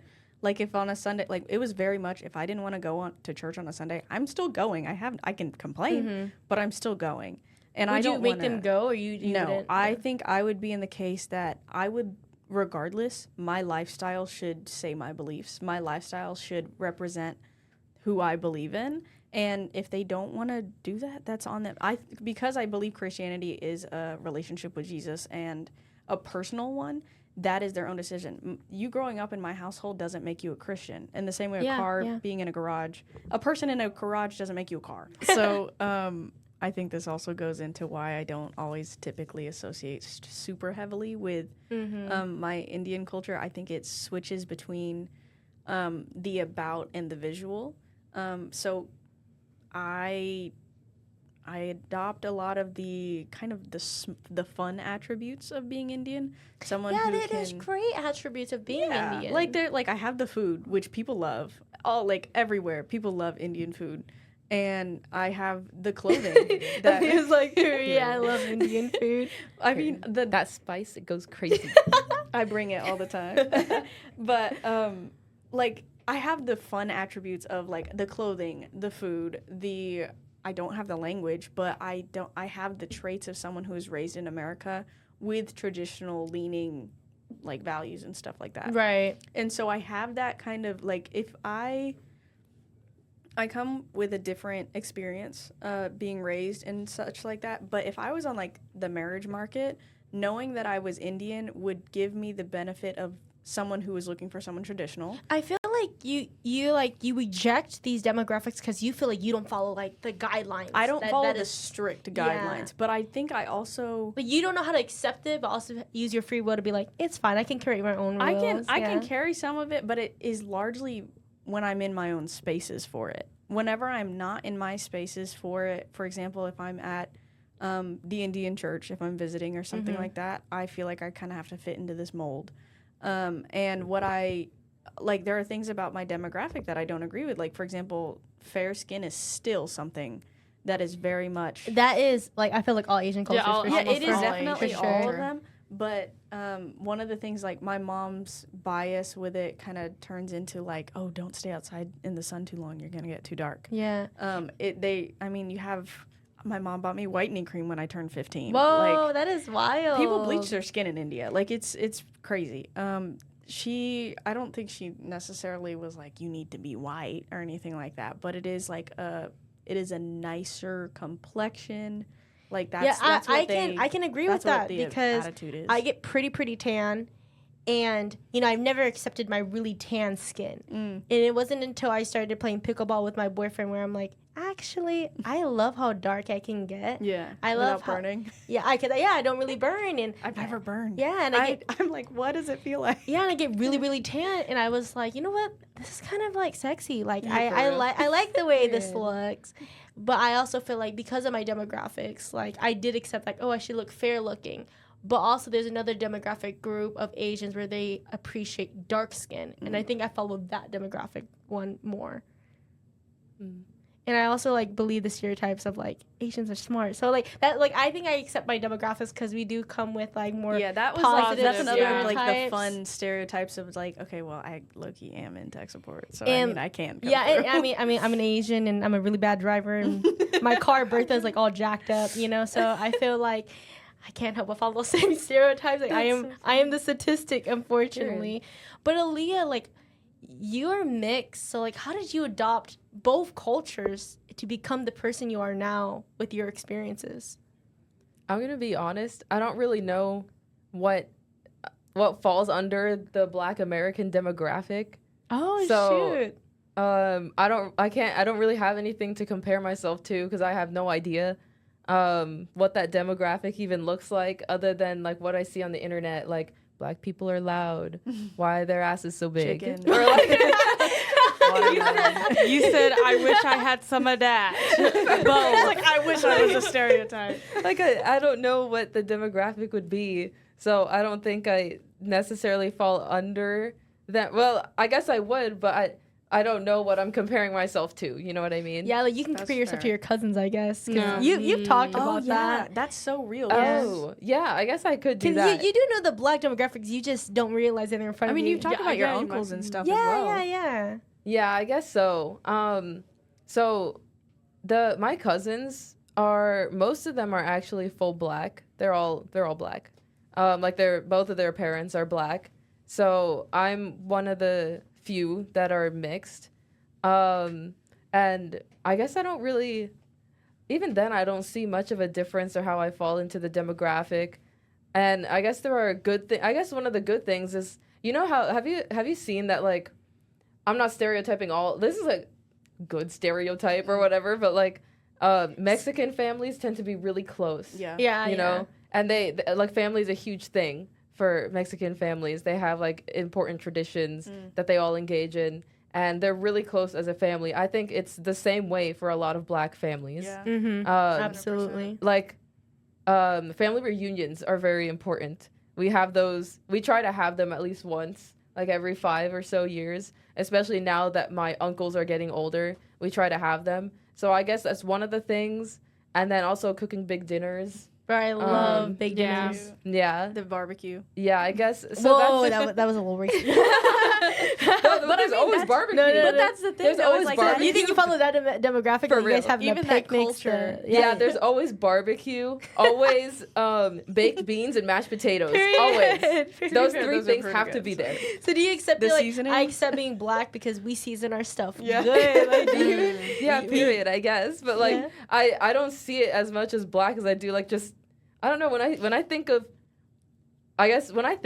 of American, I will admit the first thing that comes to mind is a Black American. Yeah. That's who I see as an Interesting. American. Like the first American I think of when people say American, I'm not picturing a white man. I'm that is picturing crazy. a Black. Yeah. That's definitely Yeah, I I'm think that's picturing different. a Black man, a Black American man. Because Like- there's African American, which Yeah. is different. Yeah, We're talking about absolutely. Black There is, American yeah. men. Yeah, because one of my close friends, Michael, who is from his parents are from Nigeria and they're African American, Mm-hmm. and then he hangs out with the Black kids at my school.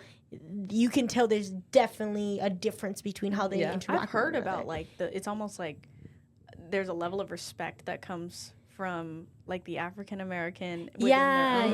And then versus like they make a very large distinction. Yeah, there is. And I Yeah. feel like also when like Michael, he's kind of like, he also goes against, society. He was like, I'm not going to be victimized. He's like, I am a Black American, but I'm Yeah. not going to allow society to drag me. Like he is one of those type of people. Mm-hmm. And like, he's taught me how to be like that too. As like, I am an Asian, but sometimes I can be dumb. So things like that, I've definitely learned from him. I feel like those stereotypes are something that definitely influence us without realizing it. For example, like feeling like our race dictates like our smartness level.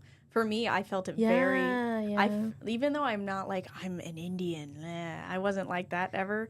But feeling not smart was a huge thing, and that's partly because of my parents' expectation. But I think this also Indian expectation that I should be smart anyway. That's Yeah. something intrinsic that I don't have. It felt worse to be deemed as not smart than something else like not creative or That something. you know, that's so funny because sometimes like when people say like I'm a bad driver, I accept my demographics and I'm like, it's what statistics like. Yeah. I accept it because it becomes like a shield of like that's right. Like Yeah. you know what I'm saying? Like, Like, aren't I Yeah. supposed to be? yeah, aren't I supposed to be? So I'm just average. exactly. But I think like that's self handicapping myself Yeah. of like those remarks. But I don't think that's also Yeah. very not healthy Yeah. of me to do, obviously. But I can't help but be like, I mean, you should have expected Yeah. it from me. Mm-hmm. This actually reminds me of something that I was just telling Priscilla about. So there was this guy that I knew in high school who he was like a little smaller than I was, but he was a white little boy. And Period. white man. for real. And I was in marching band, which counted as our PE credit, Mhm. but still we had to like do things like I know, right? We had to do things like run the mile and all the PE stuff that comes with it, just so that we get the credit, you know. And we'd also do a couple exercises before actual practice, and it was just something that we always did. And I remember he came up to me, this boy, Yeah. and then he was like, you know what? Like, I really like black people because you guys are so strong. That you run is so wild. fast. That Like, literally came out of my for nose. 'cause I real, was for so real. shocked. Because we had run the mile and I ran it in 5 minutes and 40 seconds. That's Whoa, impressive. that's and, impressive. and then he was like, why I would are expect black- that you bike every day. Yeah, no, serious. Yeah, I know, right? Hey, and it's an then he was electric like, bike. Oh, period, period. Hey, you still gotta put that in it. I know, right? And he was like, I always kind of wanted to be a black person so I could be as strong as you, have as much stamina as you. He was like, let me accept your demographics. Yeah, for real. And then I was like, is that a thing? We're seen as like strong. We're seen as fast. yeah. We're seen as good at sports Athleticism. or whatever. Basketball. And yeah, Like- for like real, always white- basketball. Like white people are considered to be like represented. Black people are considered to be very athletic. Asian people are considered to be very smart. Yeah. And like the thing is, we do accept these Yeah. traits. Unfortunately, we're like These are the mhm. positive. okay, I'll take Yeah, that. yeah, I'll take that. I can't believe he came up to me like, I want to be No, black straight too. up, just like that. That is, I don't know if that's racism because I'm like, he congratulating you. Yeah. But it's it not is even- racism. He is treating you Yeah. differently because of your race, though. Yeah. For I, sure. I low-key resonate with the guy though, because like I remember in 5th grade, I think I had a lot of like race dysphoria growing up. Because when I mean, yeah, in kindergarten I thought I was white, but in 5th grade I remember wanting to be black. Like, Whoa. Jail. So funny. Absolutely but it wasn't. I not. think it was just because those were like the cool kids. I for some think for reason me, in 5th it's grade. like I didn't want to be black, but I was like I wanted to look whiter, not white itself, but like I wanted to look intelligent. I didn't want to speak ghetto. I wanted to present myself a certain way, you know, because my parents were very ghetto. Like my sister Leanna, she got that thick ghetto accent that she's definitely never gonna get rid of, and I just like didn't want to be seen as not intelligent due to my upbringing. Interesting, because Yeah. I saw in 5th grade. I think part of the reason why I thought that I wanted to be black for a little bit there was because I saw confidence. Because I saw The swagginess of it just all? the complete like surety in who they were, or at least the way it came off that way. And maybe it was because I just heard loud, like maybe it I was know, right? that. I don't. But- I can't relate to that because my dad's always been a confident man, and I'm like, that's a confident Hmong man right there. Yeah. So yeah. Well, I think partly it's because I didn't have it at home. Like I didn't. Wow. Like part of me being the kind of family and traditional and like being the daughter and the younger daughter and everything like that, I think all of those things have influence, and I had to be the kind of passive person, and I'm not naturally a passive person. Right. I mean, we talk all the time, and I'm like, okay, like I say what I say. I get upset at her for random things and stuff like that, and I keep Yeah, her up to I it. feel that way too because Grace gets the end of it too, because I can be quite aggressive. But I'm like that with people Oh, I yeah. love. But but confidence is not a common and definitely not a positive thing in my family for me and my role. right. So seeing those positive attributes for that guy was the athleticism and the fact that he didn't have it. But to look Did at, you think it was weird? Like he was like he didn't stereotype you Yeah, of that's like insane. being like a crime lord or anything like that. He was like your athleticism, go for you. You I know. thought it was gonna lead to something, but then it just stopped there, and I was like, wait, for real? And then he was like, yeah, I think you're really strong, and I was like, Did that make you like feel good about being It actually black? did make me feel good. Yeah, I do wonder though. Oh. We talked about this in the same conversation of like, do you think it was more alienating because he made it about your race? Yeah. What if he had just said, Aaliyah, you're so strong, Yeah, you're so fast? did you like? Yeah, that's a good question. Yeah, I think. I don't know. I feel like if even if he said that you're so strong and you're so fast and all Would that it- would it stuff do the like same directly effect? to me, I think I would react the same way.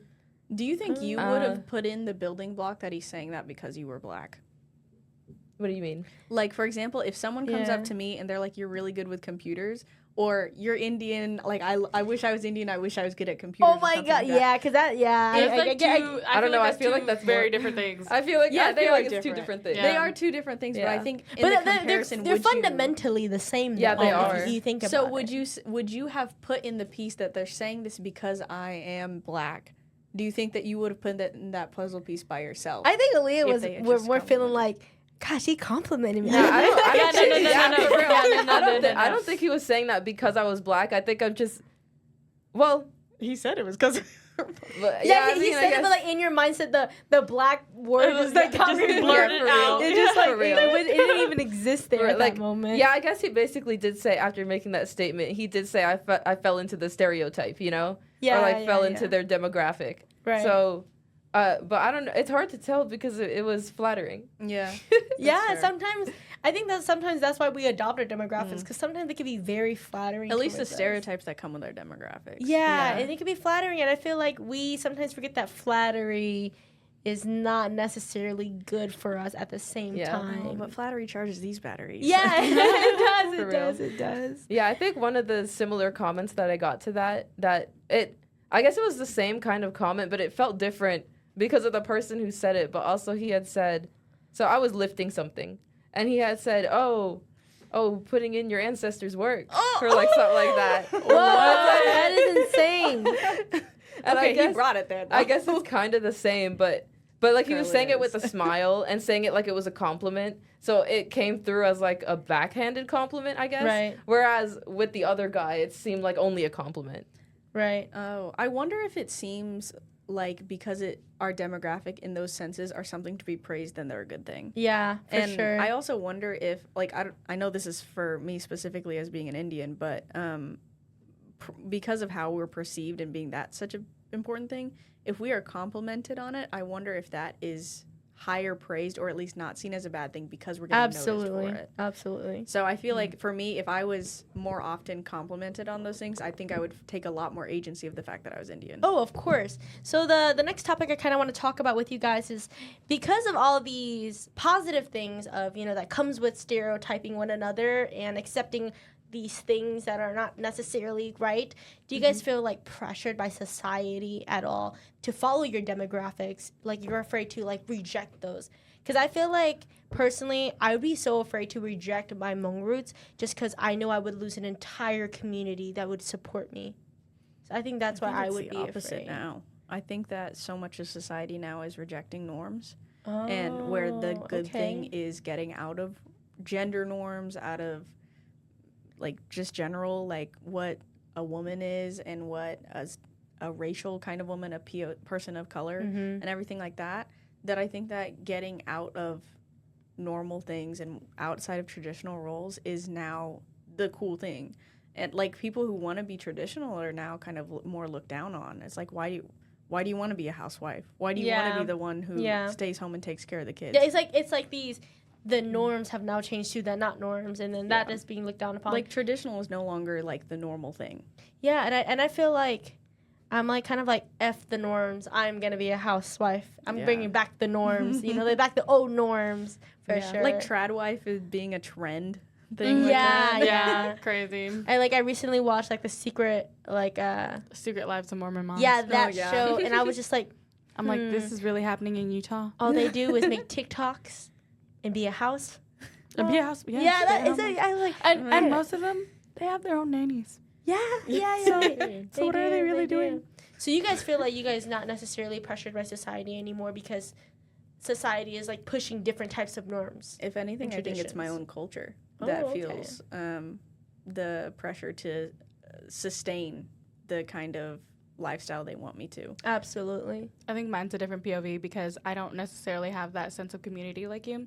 Like I For feel like sure. there's been like a couple of past things that have happened in my own family, and what's supposed to be like extended family, like they're literally actually blood related to me, but like they kind of like excluded us, and it's like so weird because like even though there's supposed to be that sense of community, it's like I reject them as well. And so, and I have like a different POV, how you guys said like, society norms and just society in general. And I don't really, what's really kind of weird to me is that I don't necessarily like want society to affect me anyways. It's like, I don't really try to let it affect me at all, actually. But, probably somewhere in there it is happening, and I just might not realize it though. Yeah. No, I feel the same way. Yeah. So my like one of my last big questions for us is the talk about social, personal, and cultural identities versus like conscious and our subconscious. And this question was really catered for you, Grace, because Yes, because we used to be really up into subconscious and conscious stuff. yeah, but this is mainly for you because, I feel like sometimes, like from a third person's POV, and I watch you interact with certain people, you'll act differently and code switch. Yes, I am a social chameleon. Y'all will catch me. I Y'all feel will that literally 100%. watch me and talk to somebody else, and then like talk to this other person and be like, why did she switch up like that? Yeah. And to me, the biggest part about this is that I'm subconsciously wanting to be accepted by all these people that I talk to. Period. And like, and I can't help it. I'm a people pleaser. I really am. And I know that. Like and I accept that. subconsciously, you want to be so accepted. Subconsciously, I want to be so accepted that I don't even realize that I'm switching up consciously for this person. Mm-hmm. Yeah, because I And- can tell like you kind of changed like your demographic ways in a sense because I'm like I feel like with me and you have more of a California accent, but when you're definitely talking to like customers, you have that Southern accent. I'm like that's wild. That thing twang and But like that's what I say. Like, do you think that's come subconsciously to you, or do you think that's like that's consciously that you're doing it? I'm voting for both. Yeah. You're I'm voting for both because I acknowledge that I know this is happening. Both but like of them in are the happening. moment, do you like consciously do it, or like you just do No, it? it's subconscious. It's subconscious. It Right. happens automatic, and it's mainly because I can't help but for my work. I just want everybody to come like they're right here, out, right here, out. Yeah. And I'll agree to almost like I don't even care to necessarily like talk too much. It's more of like asking a question and just continuously asking them things so that they they talk about themselves, they feel themselves, whatever. And it's so funny because like I consciously am seeing this, but subconsciously I just want them to accept me and like have a great time. It's so funny that you're saying that Right. because it's like your conscious wants you to do your free will, but your subconscious is like so trained to do these habits of patterns that Literally. you've been repeating for so long. yeah, That's so I've worked real. I've worked Yeah. at that place for so long. It just Where do you that's work? all by I the do. way? Oh, I work at Walmart. Yeah, we work at Walmart. Walmart. Yeah, we work Yeah. at Walmart together. Walmart women. Yeah, Walmart- but what Walmart, about please you? Do you sponsor guys us. feel like your subconscious outweigh your consciousness, or your consciousness outweighs your subconsciousness? What context? That sounds broad to me. Okay, so a lot of the times when I'm with my boyfriend, I will subconsciously baby talk, and I will subconsciously act dumb when I'm around him, like purposely dumb so he can lead, right? But Yeah. consciously, when I'm by myself and I'm using my free will, I will do smart things. I know right from wrong. I know when to be conscious when need be, but like subconsciously when I'm with Grace, we are just brain cells that don't exist. Yeah. Brain Brain like rot. so it's Yeah. like so consciously I feel like if I had no influences around me, like Oh, I okay, can do what I want to do, but I can't help but like subconsciously when I'm with somebody I want to act like them, be like them, Yeah. adopt their demographical traits and everything like that. Yeah, well, I definitely do some things subconsciously, but it's not like, I guess it's not that I switch up in the same way as Grace when I'm talking to certain people. I think, I don't know, I think I act fairly similar around all people. You do. I yeah. think you do. But the first thing that came to mind when I was thinking subconsciously, like what I do, is when I'm alone versus when I'm around other people.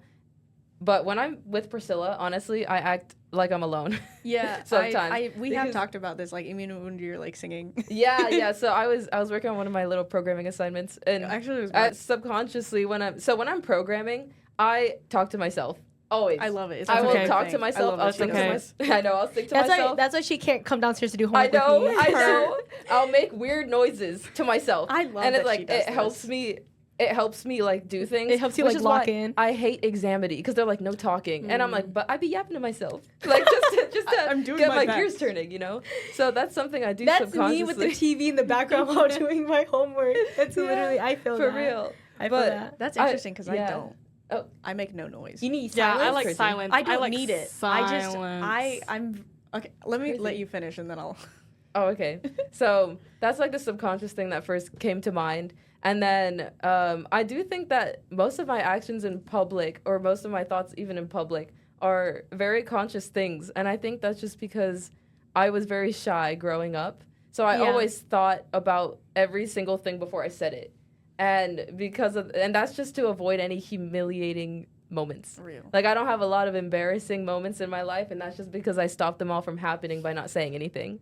Period. So, and that's like a conscious decision. I always think about what I say before I say it. So do you not have FOMO, fear of missing out? No. No, No. she doesn't. No, I know she doesn't. 'Cause I'll be downstairs, be like, "You want to have a night?" She goes, "I've had a long day." Perfect. But I think that my definition of conscious and subconscious is very, very philosophical, I guess. Mm-hmm. So I took this class a couple semesters ago called "Who Do You Think You Are?" Mm-hmm. And I'm huge on empathy. I'm huge on emotional intelligence. I love knowing why people are the way they are and experience that led them to believe the things that they believe. And You're not a everything like that. psych major? I know a lot of people think I do. I am, but I'm not. I just love conversations. I love these kinds of conversations, quality stuff of like just digging deep and everything. So my subconscious conscious definitions are a lot more of like the difference of subconscious of not thinking behavior to thinking behavior.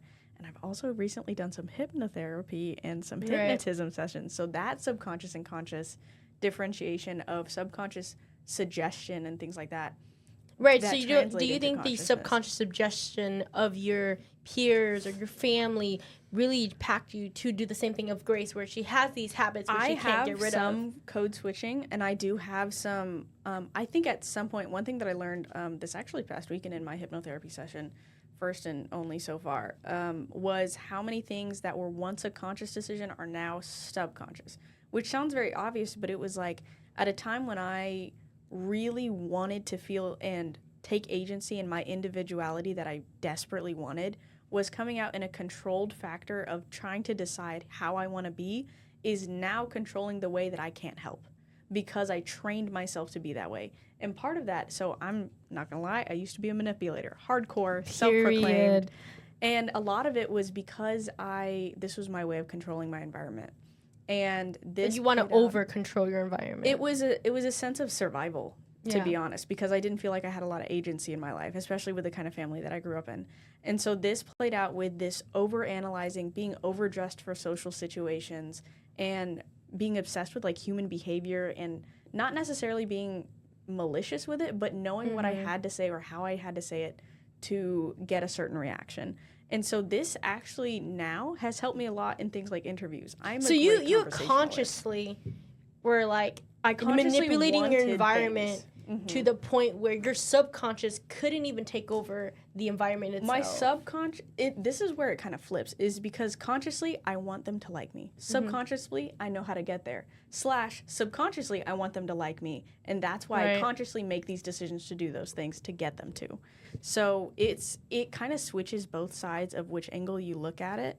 And I think for me, that also plays into, like, when you talked about being alone and the kind of things you do to help your gears turning. For me, I'm the opposite. I don't need silence.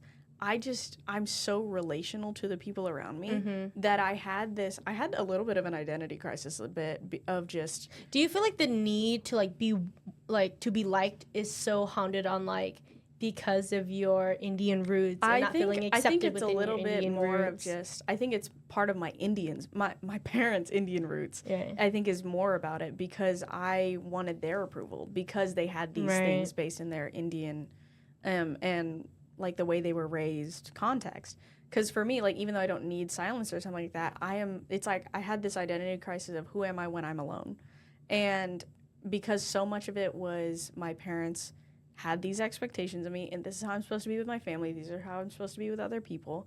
And because that was instilled in me so heavily of just who I am to other people, who I am alone became this question mark. Right. And this that free will, like, give and take was so difficult and had to, like, be found out through all these other means of me having to figure stuff out, stumble and fall, and figure it out because I didn't have that agency to do that on my own, not in a safe place like my parents' house, where I can mess up and come home and be like, hey, I messed up, how do I do better, or something like that, because I didn't have that room.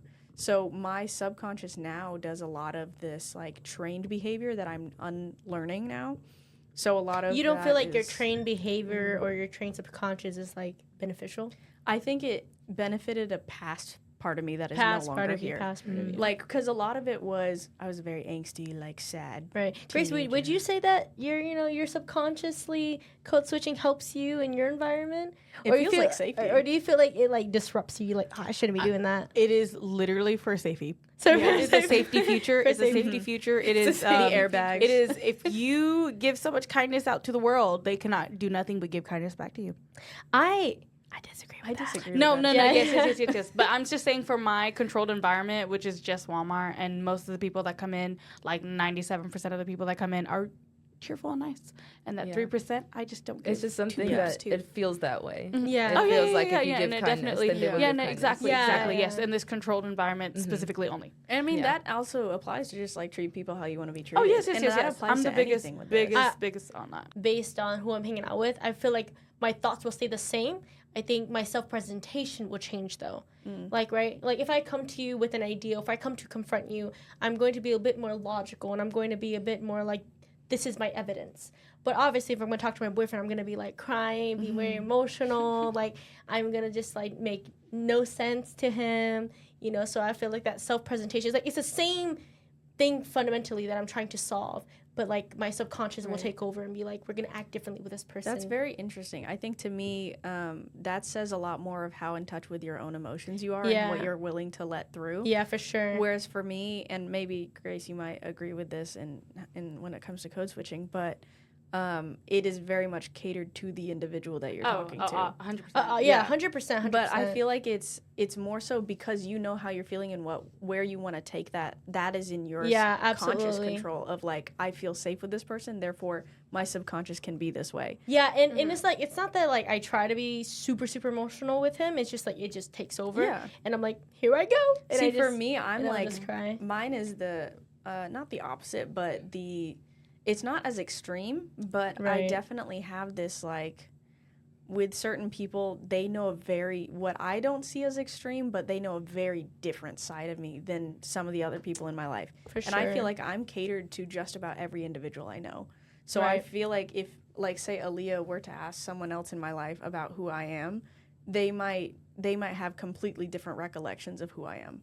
Like, people who live in Tulsa and only know me exclusively there, or say from the church or something like that, the Indian church, they would have almost as if it's talking about a different person.